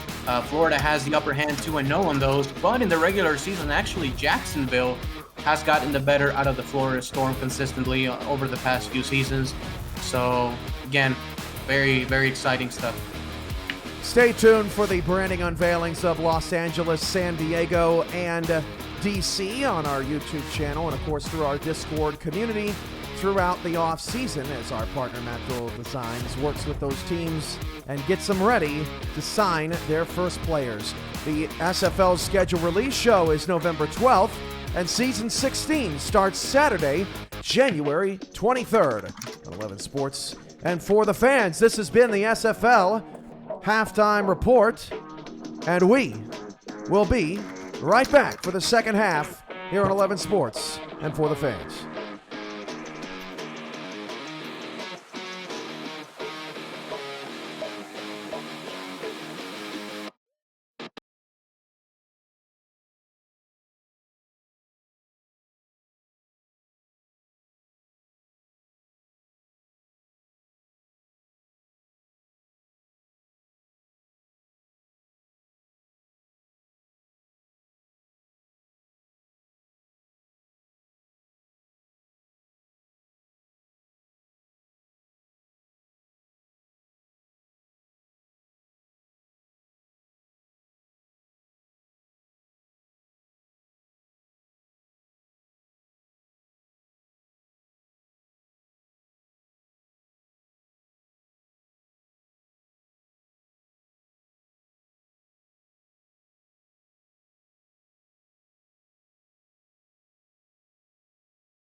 Start of the second half. After that terrific halftime report, congratulations once again to Baltimore, or excuse me, to DC and San Diego. Baltimore will kick off to start the second half. And we are ready to rock here in Sioux Falls. This is Levy, 1 yard deep in his end zone. And Levy will get it out to the 24-yard line. Alongside Ramos Lynn, I'm Cameron Irvine. Art Vandelay, Tom Rahman on stats here in tonight's game. All right, reset. Those championship game halftime shows are a little bit longer than the rest of SFO halftime shows usually. Who's going to have the juice in the second half? We're about to find out. First and 10 to the 24-yard line. Sioux Falls gets the ball. I formation, they'll throw again.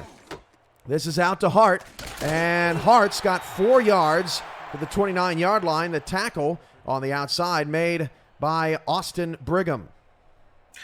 Yeah, and trying to involve Colin Hart a little bit more important. That's a swing pass, but it's essentially like a run because it's a pass in the backfield. So good 4 yards on the play for Sioux Falls. They go in another power set. And Baltimore goes in a 3-3 defense. Let's see if Sioux Falls runs it again.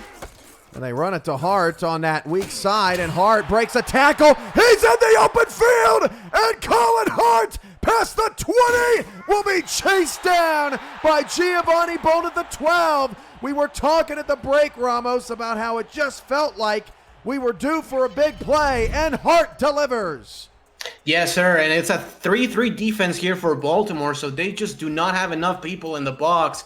After Colin Hart gets that first line of defense, it's pretty much over for the linebackers too, and it's Giovanni Bold with some incredible speed to chase Colin Hart from behind and bring him down, but it's a first down for Sioux Falls, and they're in control. Going back to Austin Brigham, he was picked up in the middle of the season by this Baltimore Vultures organization. He actually replaced a former Sioux Falls Sparrow corner in Chris Dodd and had to step up in a big way. And so Brigham's been kind of a unique story on this Vulture defense as Hart takes the handoff, and he is smacked down behind the line of scrimmage by Pierce. A 3-yard loss to counter that 59-yard run on the last play. And with a 2nd and 13, obviously the field shrinks because you're at the 15-yard line of Baltimore. Baltimore, a team that is very good at getting interceptions, trying to see if they can get their paws on one. Sioux Falls seems like they're going to pass. They're in the shotgun. No, they're going to run it to Tyree inside the 10, and Tyree picks up 8 yards, actually 11 yards on 2nd and 13. What a gutsy call there by Sioux Falls. And he's only 9 yards away from Shabazz Synergy.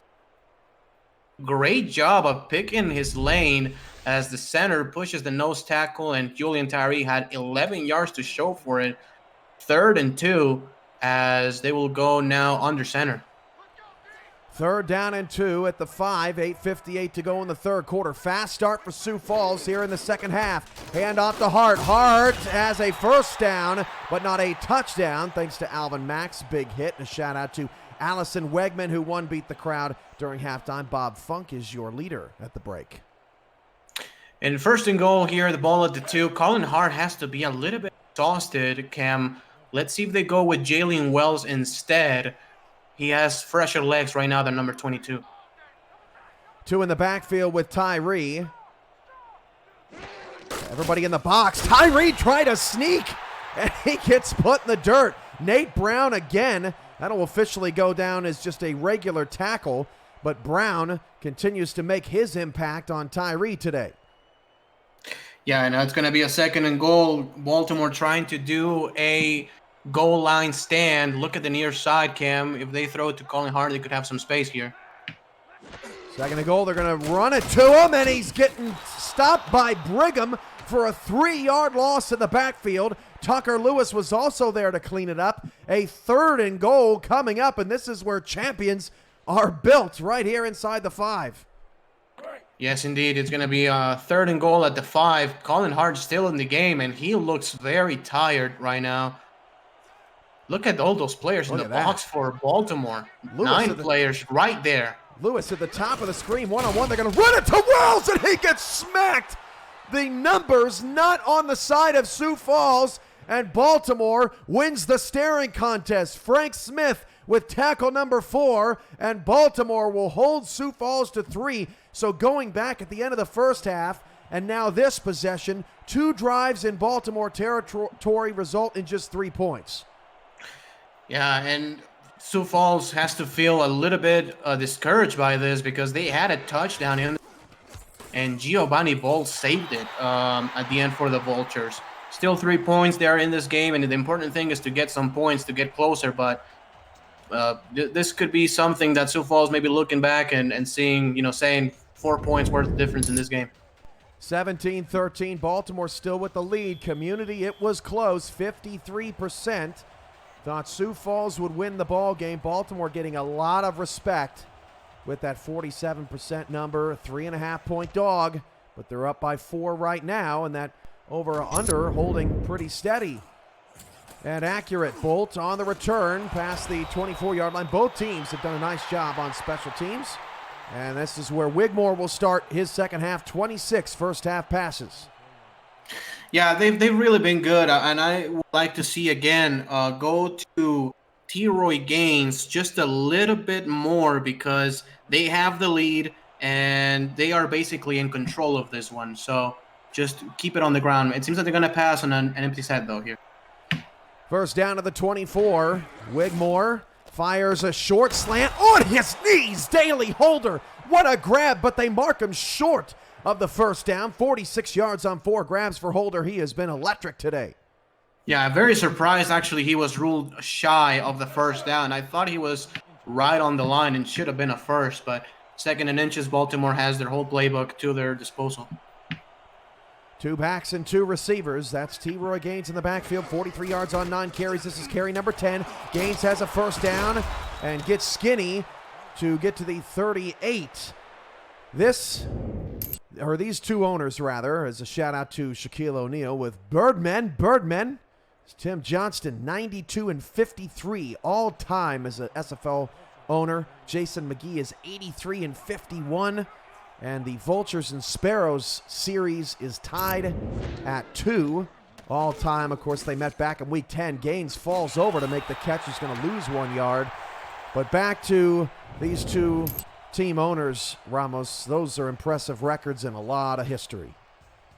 Yeah, very much so, which, again, makes it shocking that Baltimore, this is their first time in here, and Sioux Falls now is back-to-back seasons. Both owners, both coaches are phenomenal, and they're obviously both in the Hall of Fame. Oh, Wigmore fires out to Hayden again.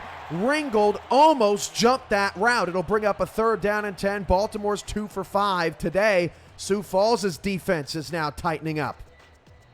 Yeah, very, very good play right there for the Sioux Falls defense. It's going to be a 3rd and 10, tight formation, man-on-man coverage here, Cam. Look out for the pick routes and some posts. Fires it outside. That's incomplete. Looking for Irvin, and we'd be remiss not to mention that Thomas Paterniti is the co-owner of this Baltimore team. He's won a championship in Season 4, something that, and Season 7 rather, something that Tim Johnston is trying to get at for the first time, and I didn't even bother looking up his records. I don't think he has any losses. 4th down. Yeah, another obviously great owner in the Hall of Fame. And ever since T-Pat joined this Baltimore team, they've been one of the best in the SFL for many seasons. Punt is away to Levy, and this 3rd quarter has gotten a little tighter on the defensive side of the ball. 4:53 to go in the 3rd quarter. We'll step aside. You're watching the SFL's 15th championship game on 11 Sports and For the Fans.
We mentioned Thomas Paternitti. He won it all in Season 7 and knocked off the undefeated Louisville Wolfpack.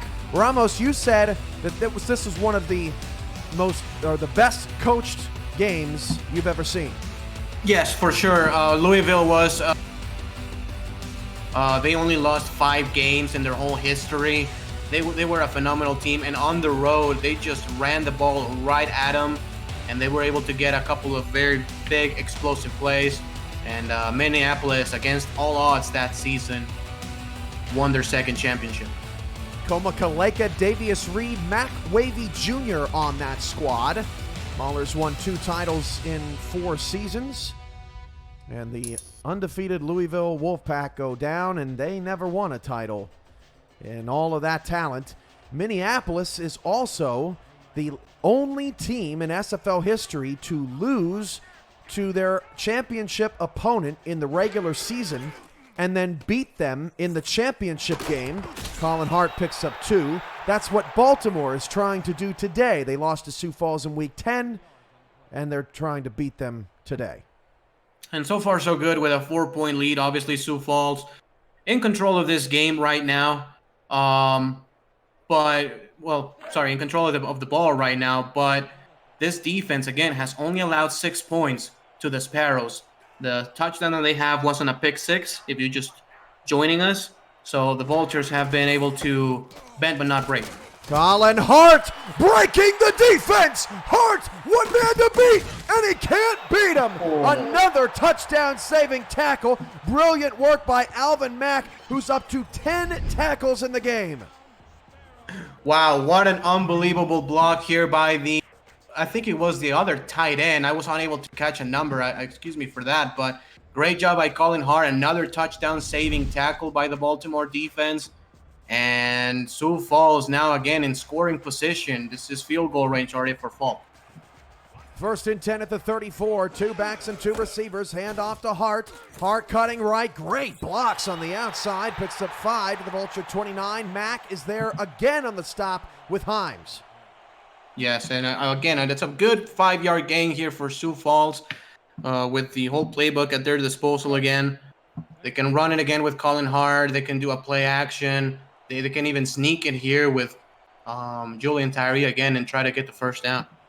Split back, 2nd down, 5 of the Baltimore 29. Hand off to Wells. Not much room there for Wells, only a pickup of 1. Tackle is made by Tucker Lewis. Shout-outs to some of our most loyal supporters all season long. Benji Matson, Slyn Shady, Jason France, Bo Martin Jr., Lone Star Glory, John Boy 26, Jay Ringo 124, Chris Lee, SFL 88, Crazy H 2000, Man Robinson, BA Dynasty, and many others in the chat on Twitch, twitch.tv/FTFnext. We thank you and appreciate you and love you. Al Dillapre Sr., the intended receiver, and Tyree still has only connected with Gunnar Lewis in his receiving cores today. That pass is incomplete, and they have to settle for another field goal.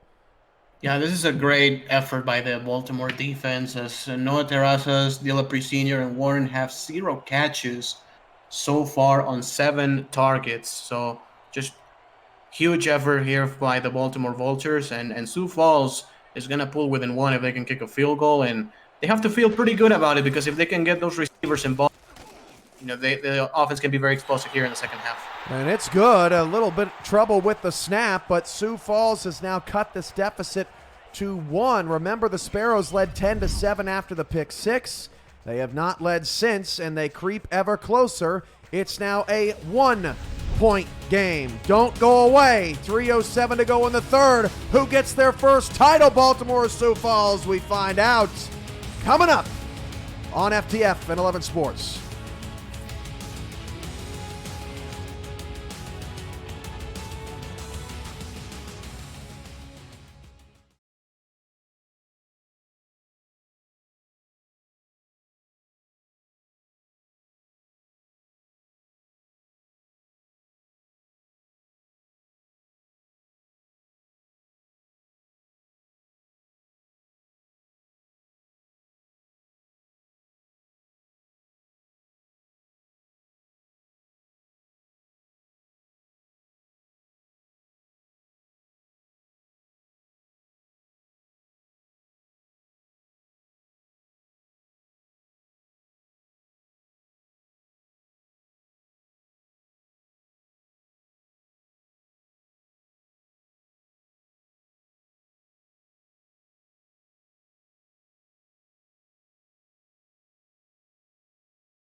3:07 to go in the third quarter. This championship is a nail-biter.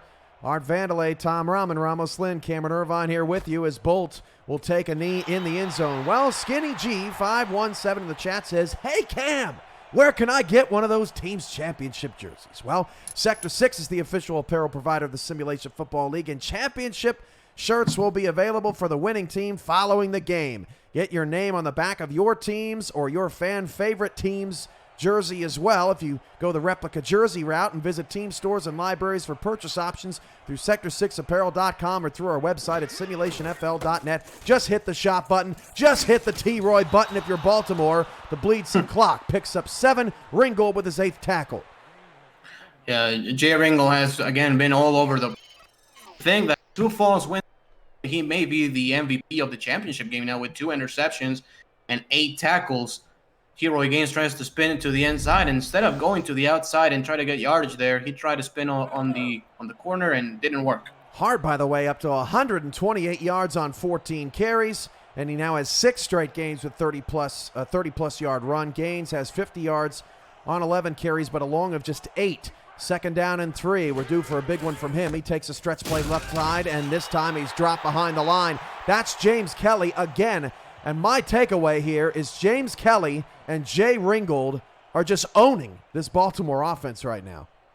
Yes, they are. And they're basically single-handedly keeping the Sioux Falls offense and the team in the game with those interceptions, with those stoppages for loss of yardage or only for 2 or 3 yards. They're getting the ball back almost after every... Wigmore's pass caught there by Holder. I was going to say almost after every 3rd down. They have been forcing a lot of punts, but this time Daley Holder just got the 1st down. So a fresh set of downs here for Baltimore. Again, trying to become the first team since Minneapolis in Season 7 to beat a team in the championship game they lost to in the regular season. It's only happened once in league history. 1st down at the 30, 1:55 to go in the third quarter. Ivory Irvin's at the top of the screen, and he's got a little space with him. 3-4 defense for Sioux Falls. That pass is caught by Jay Hayden on a slant over the middle. 9-yard pickup. Levy on the tackle, but Jay Hayden continues to do work. He now has 36 yards on 5 grabs, 5 targets. Yeah, he's been actually one of the best players here for Baltimore in this game. His longest catch is only 12 yards, but he's been able to keep the Baltimore offense ahead of the sticks. 2nd down and 1 at the 39. Looking Gaines' way. Almost picked off. Kelly was in the vicinity. Gaines has a lot of running room and gets to the Sioux Falls 46-yard line. Easily his best play of the day, or longest play of the day, I should say. Fuentes on the tackle, but what a grab by Gaines. Yeah, most definitely. And as you said, James Kelly, it seemed that his job almost was to cover T-Roy Gaines out of the backfield on the flats, but he was just not looking at the ball, and T-Roy Gaines was able to get a 1st down and get it to Sioux Falls territory. Good play. 1st down at the 46. Wigmore under center. Nickel look now for Sioux Falls. Baltimore entering field goal range. They're up 1, and Sioux Falls has not scored an offensive touchdown here today. Wigmore fires it outside. Pass caught by Gaines inside the 45, down to the 44-yard line. Only a 2-yard gain, and that's Barnett again making the tackle. And it could come down to one of these DBs in the slot. Very unique teams that they both have slot DBs. Barnett been outplaying Stack and Paper today, but both have made an impact. Yes, they have, and it's a very, very important part of those defenses, especially because they are both going to nickel defense a lot. Pass caught. Hayden. Fuentes makes the tackle, but Hayden is as sure-handed as they come over the middle again. And this third quarter just flown by. As put your force up, everybody. Wow, what a fast third. Baltimore 17, Sioux Falls 16. Vultures on the move, and Wigmore's up to 200 passing yards. You're watching the SFL's 15th championship game at 11 Sports and for the fans. You don't want to go anywhere.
Start of the fourth quarter.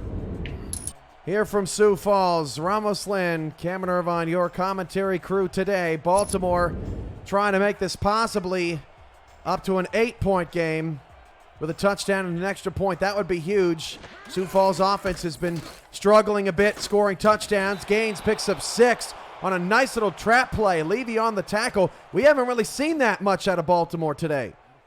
No, we haven't, and they try to blitz. Sioux Falls tried. But the linebacker was just not in position, and Baltimore got 6 out of it. 10:40 left. That clock is looking mighty precious now here for Sioux Falls. They need to get the ball back. 7 in the box. Handoff Gaines. Gaines is flattened by Alex Parker. 4.2 yards of carry for Gaines. It's 3rd down and 5. But Gaines, who's already fumbled before, he's lucky he didn't fumble. These are the top duos, I call them the law firms of the league. Fuentes and Fargo each have 4 forced fumbles, only behind Itera and Jackson for teammates most all time. Yeah, some of the best linebackers in the whole SFL putting some work. And off to Gaines, and he won't get the first down, so that'll force another field goal. All in all, just 2 offensive touchdowns in this championship game, both off the arm of Jack Wigmore. Yeah, and Baltimore, this field goal is incredibly important to be within 4 because obviously Sioux Falls then needs a touchdown to win this one. And again, this is the game Sioux Falls wants to play. They want to keep it under 50 points combined, and they have a chance with their next offensive possession to go win the game. 43-yarder for Tarkington. That kick is good, and his streak continues now 76 in a row, and it's 20-16. Baltimore back up by 4, cancels out the previous field goal from Sioux Falls. No matter how you slice it, I think Sioux Falls is going to have to get a touchdown here at some point. Yeah, most definitely. They need some out of their offense. They've gotten a couple of really big plays with Colin Hart, but then the Baltimore defense has been able to stifle them. So they need to put the ball in the end zone and involving their other wide receivers. A.J. Warren, Dilip Sr. still with 0 catches. And a kneel down from Levy. Not at the top of the leaderboard today. Fear not. Every point you earn goes to the Crowd Store when you play Crowd Play in the SFL, where you can rack up points to earn gift cards from partners like Xbox, Nike, Target, Uber, Domino's, and more. Visit the rewards portion of the Crowd Play app to see how many points you can redeem for gift cards for your favorite places today. And even if you're not playing today, you still may have some points in there, so make sure you get those redeem rewards. 1st down and 10 at the 20. Tyree fires it outside to Wells. That play has not been effective today. Wells picks up 1. Bolt on the stop. Wells overall has now 7 touches for 6 yards. Done a nice job on him. Yeah, and Baltimore has done a great job with every play where you have a lot of different options. You have a very deep route, and then you have a couple of swing passes to your running backs. But Baltimore was covering everything and only a 1-yard gain for the Sparrows. 9 minutes to go. How many opportunities is Sioux Falls going to continue to get? Quarterback sneak and stacking paper. Puts him down. A 4-yard loss. Very slow to get up as Tyree. 3rd and 6 coming up. And Julian Tyree is obviously the third head on this three-headed monster running the ball for Sioux Falls, but they need to be careful in protecting their quarterback. He's now 6 yards away from that synergy mark. 3rd down and 6 out of the shotgun. Back to pass, running slants. That pass off the head! Oh, off the head of Terrain James! And boom, picks it off. Unbelievable! Yeah, that's really tough luck there for Sioux Falls. They had Giovanni Bolt gets the interception, and Baltimore is very close from scoring position once again. And you had to think, Cam, if they score a touchdown here, is 11 points insurmountable because Sioux Falls has not been able to put the ball in the end zone offensively. It hit James in the head. 1st down at the 39-yard line. Wigmore changing the play at the line, play action. Wigmore fires out to the bottom of the screen, caught by Irvin. A 3-yard pickup temporarily stops the clock. What a rough break for Sioux Falls, and they need their defense one more time.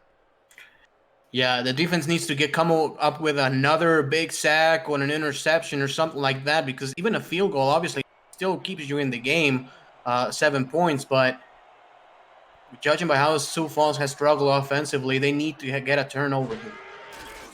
Handoff gains nothing. 3rd down and 9. Nice tackle in the backfield. Bolt and Ringgold have been exceptional today. Yeah, they both have. Obviously, Giovanni Bolt now with 2 interceptions, and the same goes to Jay Ringgold, including the pick 6.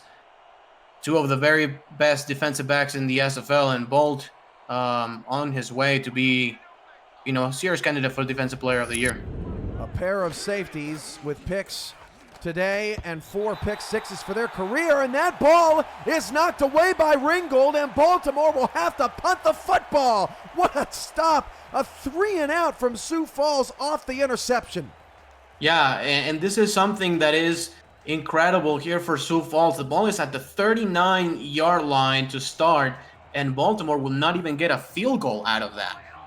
So, man, it's incredible. That was slants there for Baltimore. Yes. Once again, Sioux Falls knowing how to take that away from the Vultures. This punt is going to roll into the end zone. 7:31 to go. These 2 offenses have kind of gone stale on us. Can Colin Hart provide the spark that the Sparrows need to get a title over a Baltimore? Hang on. You're watching the SFL's 15th championship game on 11 Sports and For the Fans.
First down and 10 at the 20, 7:31 to go. Maybe now or never for the Sparrows here. Down 4 at home, trying to win their first title. Tyree fires, caught. Al Dillapre Sr. It's the first catch for Dillapre Sr. or Warren or Terrasas in the game. Gets 7. Yeah, they need more of this. It's going to be a 2nd and 3. Which has been hit or miss today, and they're going to take out Dillapre Sr. They're going to go in a power set. I will think they will run the ball here, Cam. 2nd down and 3. Pass is caught. Look at who that is. Number 89, Miles Portis, the backup tight end with the catch and a first down, taking a play out of Baltimore's playbook. Yeah, it's basically the same play that they've tried to run with Jay Hayden. They did it that time with a backup tight end for Sioux Falls. It's going to be a first down, and the Sparrows moving the chains and moving well. Nice little wrinkle there in the offense for Sioux Falls. Now 6:35 to go in the 4th quarter. Down 4. Tyree going to throw again. Flings it outside. Just past the outstretched hands of Stacking Paper. Gunnar Lewis has a first down to the 46-yard line. That was almost a replay of Wigmore's pass in the first half. Yeah, it was pretty much the same thing. Another first down here for Sioux, almost at midfield. Seems like they're going to go in another power set since they're taking their receivers off the field again. But a good balance here for Sioux Falls in this drive. 1st and 10 to the 46. Fires it outside Colin Hart. Hart past 45 midfield. Oh, Colin Hart gets hit. He is lucky to get up from this. And check this out, Ramos. In championship history, Sioux Falls is the first team in the title game with the last ranked pass offense since Oklahoma City in seasons 1 and 2. And Sioux Falls can be the first to win it. Yeah, that's a testament also to their defense because they keep every single game close, and that run game can just put enough points on the board to win games. Tyree, 130 yards passing today, takes off on a quarterback sneak and picks up only 1. Nice job right at the end of that by Yates the 4th, almost to kind of turn around and get a paw on him, and he just kind of slung him down to the ground. Brilliant play. Yeah, brilliant play, and it's going to be a 3rd and 4, which is still manageable, but it's not as easy as, especially against this Baltimore defense. They go only 2 wide receivers set. Tyree going to throw on 3rd down and 4. Tyree looking for somebody to get open, and he's sacked! A 6-yard loss, sack made by Al Walker. It's 4th down, and now you probably have to punt and trust your defense again. Yeah, you have to punt. With a 4th and 10, you have to punt. I mean, this is so unfortunate here for Sioux Falls, because even if it was incomplete 4, you can go for it, but 4th and 10 is way too hard, especially again against this Baltimore defense. They will just have to trust the Sioux Falls defense again. Bolt back to return. It's been quiet so far today, at least in the return game. Punt is away from Moholt. This from the 17-yard line. Bolt on the return. Makes 2 men miss, 3 men miss. Here goes Giovanni Bolt. Giovanni Bolt is putting the game away. 20-10 touchdown Baltimore.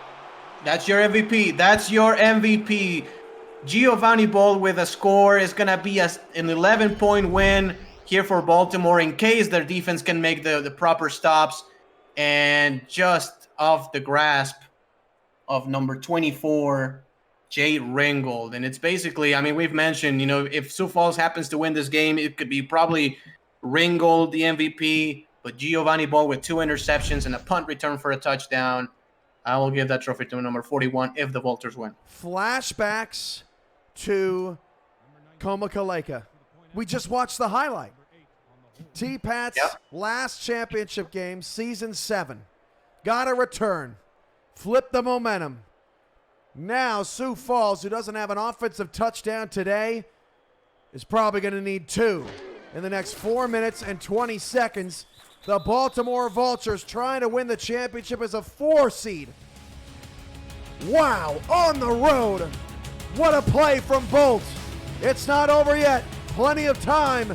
Sioux Falls on the ropes. You're watching the SFL 11 Sports and for the fans.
It's been 6 years since Tim Johnston first entered the league. Look at this old school 1985 VHS footage. Mike Dazzo to Nick T. Quick, down 3 points. Again, this is Tim Johnston's first game ever. 1 second left. A 52-yarder to tie the game is good against the New York Knights. then another bomb, and another kick to win the game. This was an SFL Classic, Ramos.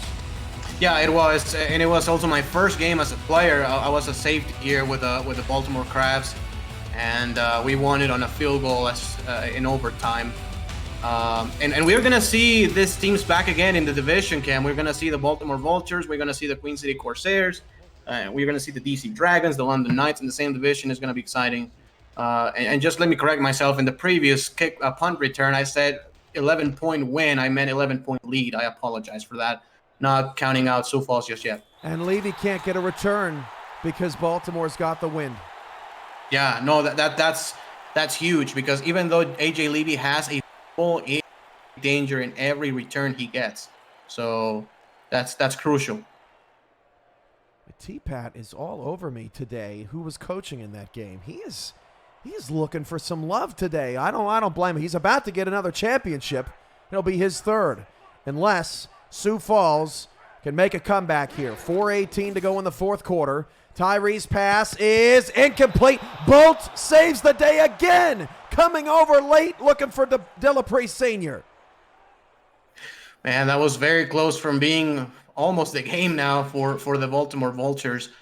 Who was coaching that game? Actually, T-Pat was a defensive coordinator, and Vertigo was the offensive coordinator of the Baltimore Crabs back then. Second down and 10 at the 20-yard line. Now again, 4 wide here. Tyree, 15 of 26, just 132 yards. We touched on they had the lowest passing yards per game offense in the league. That pass is caught by Delapre Sr. That's a 9-yard pickup. They'll run no huddle here. It's hurt them here today in the second half when they've needed a passing game and they've had to go away from Hart. That pass is caught. Oh, what a stick to Warren with his first catch. Wow, what a play. And Sioux Falls has the correct game plan here in this no-huddle, Cam. 3:48 to go. Tyree's pass is nearly picked by Stack and Paper. Lewis, the intended receiver, his 9th target. Second down. That could have been the game sealer. Yeah, that could have been the game right there for the Vultures, but it's going to be a 2nd and 10, and they need a huge play here, Cam. They need to hit Gunnar Lewis in a post or a corner route. He needs to break a tackle, do something, because time is taking, only 3:47 left in the game. Second down at the 41-yard line, 3:47 to go. Tyree will fling it deep. It is knocked away in double coverage. There was nobody open. That was a wing and a prayer. Third down. Brown applies pressure. Great coverage again by the defense. They know that's the man they have to cover. That's number 1 receiver, and they double covered him. It's going to be a 3rd down and 10, and Sioux Falls cannot do this kind of like slant routes anymore. They need to throw the ball deep and get the first down here. 3rd down and 10 at the 41-yard line. Empty backfield, 5 wide, and a dime look for the Vultures. 8 on the play clock. Tyree throws it out. That's a 4th down. Lewis picks up 5. You know, obviously what this tells you is that they're going to go for it on 4th down. They better. So they're just trying to make it a 4th down, just a little bit more manageable. But, yeah, you have to run past the sticks. I mean, Julian Tyree is finding whoever is open, but you need to move the chains here. Yeah, you can't run that route short if you're Lewis here at the bottom of the screen if they decide to go that way again. Dime look on 4th down and 5. Tyree back to pass, fires short. Oh, the pass was a little behind to Russ as he makes a brilliant catch to move the chains. His first catch of the day is the biggest one of the day for Sioux Falls. 3:25 to go. Sioux Falls is driving, fires Delapre Sr. caught near the first down marker at the 30. Maryland on the tackle. They're keeping doing the slants. Slants again. Tyree looking. Caught at the 16-yard line. LaShaw. It will be interesting to see if they throw the ball deep after so many short passes. Let's see if they can put the ball in the end zone. 1st and 10. Tyree has to take care of the football. The passes caught by Lewis. And he's down at the goal line. Oh, this is trouble. Yeah, I will challenge this one if I'm Sioux Falls. I think just right over the line. Tyree at the goal line, no touchdown. Time is ticking. Tyree to throw. He is going to duck out of a sack and then get sacked at the 6. You have to huddle up and you have to think of a better play here. Walker's playing linebacker right now. Tyree, end zone, knocked up in the air and incomplete. 3rd and goal, stops the clock. Best thing for Sioux Falls right now. But how about Al Walker playing linebacker in the no huddle? Yeah, I mean, Baltimore first was in a 4-man front, and then they went to a 3-2 defensive formation. So the lineman had to go play linebacker, and that was a mismatch. And Sioux Falls tried to exploit that, but coming up a bit short. That was a brilliant play right at the goal line. Another terrific defensive stand for this Baltimore team, trying to hold Sioux Falls out of the end zone. Tyree's pass is knocked away. They cannot score a touchdown against the Vultures today. 4th down. Yeah, it's 4th down. They have to kick a field goal and make it an 8-point game here, Cam. You don't have to actually go for it.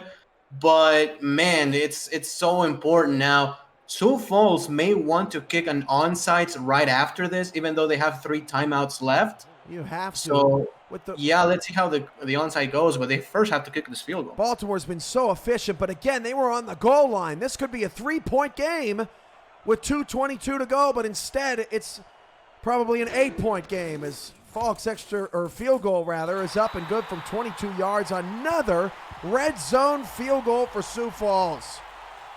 No, yeah, and that really that's the game, Cam. I mean, instead of 12 points and you can turn 2 of those into touchdowns, that's 8 points. That's a 27-27 game. So Baltimore's defense has been unbelievable tonight, and you can give the MVP to any one of those defenders. I chose Bolt because of the punt return, but man, all of them have been great. Onside, and it's recovered. And the recovery is made. Nice job, Marvin Johnstone. And now Sioux Falls has to play defense. We've been here before. The ball was on the 39-yard line of Sioux Falls for Baltimore, and they got nothing. Yeah, no, and it's the same exact 39-yard line here for Baltimore. 3 points may put this out of reach. I will run the ball to T-Roy Gaines here, Cam.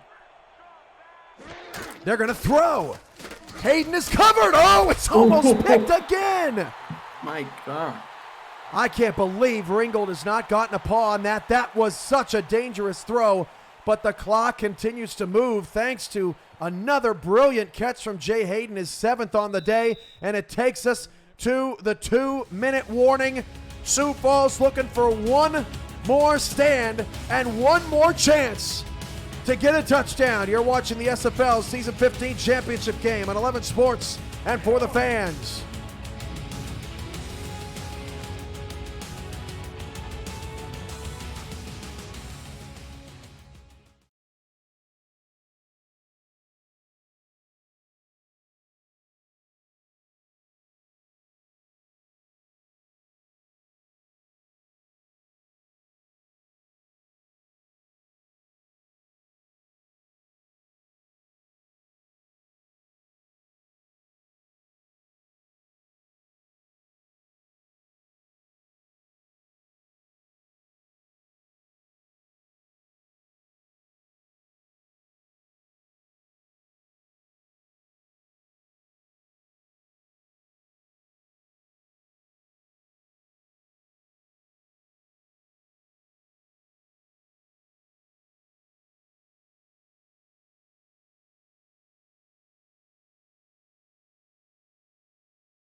Second down and 8. 2 minutes to go. All 3 timeouts for Sioux Falls. They have to get a stop here. And they jump offside! And Hayden gets the first down! Oh, my goodness! Oh, just imploding right there. It's an offside. This is going to be decline. But that's the game for Baltimore because they are now in field goal range with this, Cam. Can you mute your mic, Matt? Thanks. And it's James Kelly who has played so well today. Wow. That's just, I mean, that's the defense doing everything all day long and just being gassed. No, totally. Just trying to get a big play, a little bit too eager, and it's a penalty. 1st and 10 into field goal range. Now they need a turnover. Wigmore's going to throw. Wigmore's going to be sacked. Oh my! Oh my goodness! What are they doing? Wow. Obviously, you want to play to win, but you also want to play smart. Luckily for Baltimore, this is still field goal range because the wind is on their side, and it's a 50-yard attempt from Sharp Tarkenton from here. But I'm not calling another pass. I'm just running the ball a couple times, put my kicker in, and win the game. Last week Baltimore put the dagger in Denver with a pass inside 2 minutes. They didn't have to throw it, but they did, and it worked out anyway.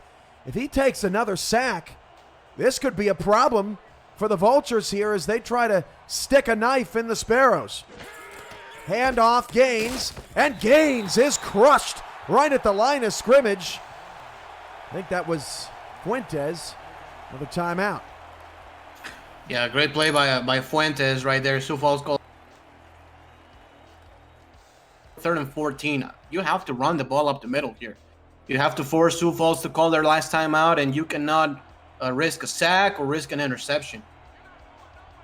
3rd down and 14 now. Still in field goal range. What are they going to do here? They're going to throw. And the pass is going to be caught by Irvin. And he's got a 1st down. And Baltimore's going to do it. What a gutsy call right there. It's bump and run coverage. Let's see if right there. So the guy who is on the line is getting bumped, and that clears the zone. That's a natural pick play right there, and Jay Ringle cannot be in position because his own guy, his own teammate, is blocking the way for him. Wow. So now you definitely don't throw, right? You take a knee. That's exactly what Baltimore is doing. You take 3 knees. What a gutsy call. And you hit it right on the head, Ramos. That play, a natural pick play, takes the bump out of the game, and Irvin seals the deal. Only 5 catches, 49 yards today. That was so huge. And you go back to that stop on the goal line. I mean, inches. It's a game of inches. It really is. No, it really is. That plays the game in so many ways. For the Baltimore Vultures, and congratulations to T-Pat, that's his 3rd ring. Congratulations to Tim Johnston, TJ, that's his 1st one.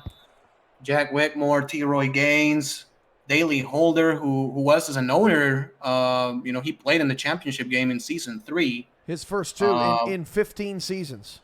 Yeah, unbelievable. Ivory Irvin, Mac Chima, Jay Hayden, Lloyd Graham Jr., those guys contributed on offense, and the defense was incredible tonight. Immediately following the game, Dave Axis and Axis Live has the SFL postgame show. Visit twitch.tv/Dave Axis to hear postgame interviews with Baltimore, maybe some from Sioux Falls, and the rest of the SFL community on an incredible championship. Maybe not the best one ever, Ramos, but this one definitely ranks up there. The Vultures on the road, the 4 seed, gets it done. Yeah, I know, and especially the coaching job by the Vultures teams, especially on defense. They were on point all game long. And Sioux Falls will have to fight another day. Back-to-back championship appearances. And now teams that make back-to-back appearances are 1-3 in trying to get that title. Your Baltimore Vultures are the season 15 SFL champions. T-Pat wins his 3rd, and most everybody on that team wins their 1st. The Vultures win the title with 286 yards of offense. Yeah, and the key was their defense. They only allowed all field goals. Not even this Colin Hart run could put 7 points on the board because Giovanni Bald chased him down, made the tackle, and that's one of the reasons why he is my MVP tonight. But what a collective team effort from the Baltimore Vultures. They fully deserve this one. Yeah, the Sioux Falls offense settles for 4 field goals, and on those drives, Sioux Falls at a 7-play drive for a field goal, a 6-play drive for a field goal, a 9-play drive for a field goal. I mean, it was tough sledding out there, and they had 76 offensive plays and not one touchdown. That is about as brilliant of a defense as you can play in the SFL. Yeah, it truly is. You know, in a league where offenses, put a lot of points on the board, to do not allow a single offensive touchdown is nothing short of impressive. We'll have to check, but that might be the first time in championship game history that a team has not scored an offensive touchdown. Kudos to the Baltimore defense. And Giovanni Bolt with the play of the day. And we actually, I thought we might get a chance to see who got the stop at the goal line. We'll have to look at that during the postgame show. But final thoughts here, Ramos, as we count this down. What a season.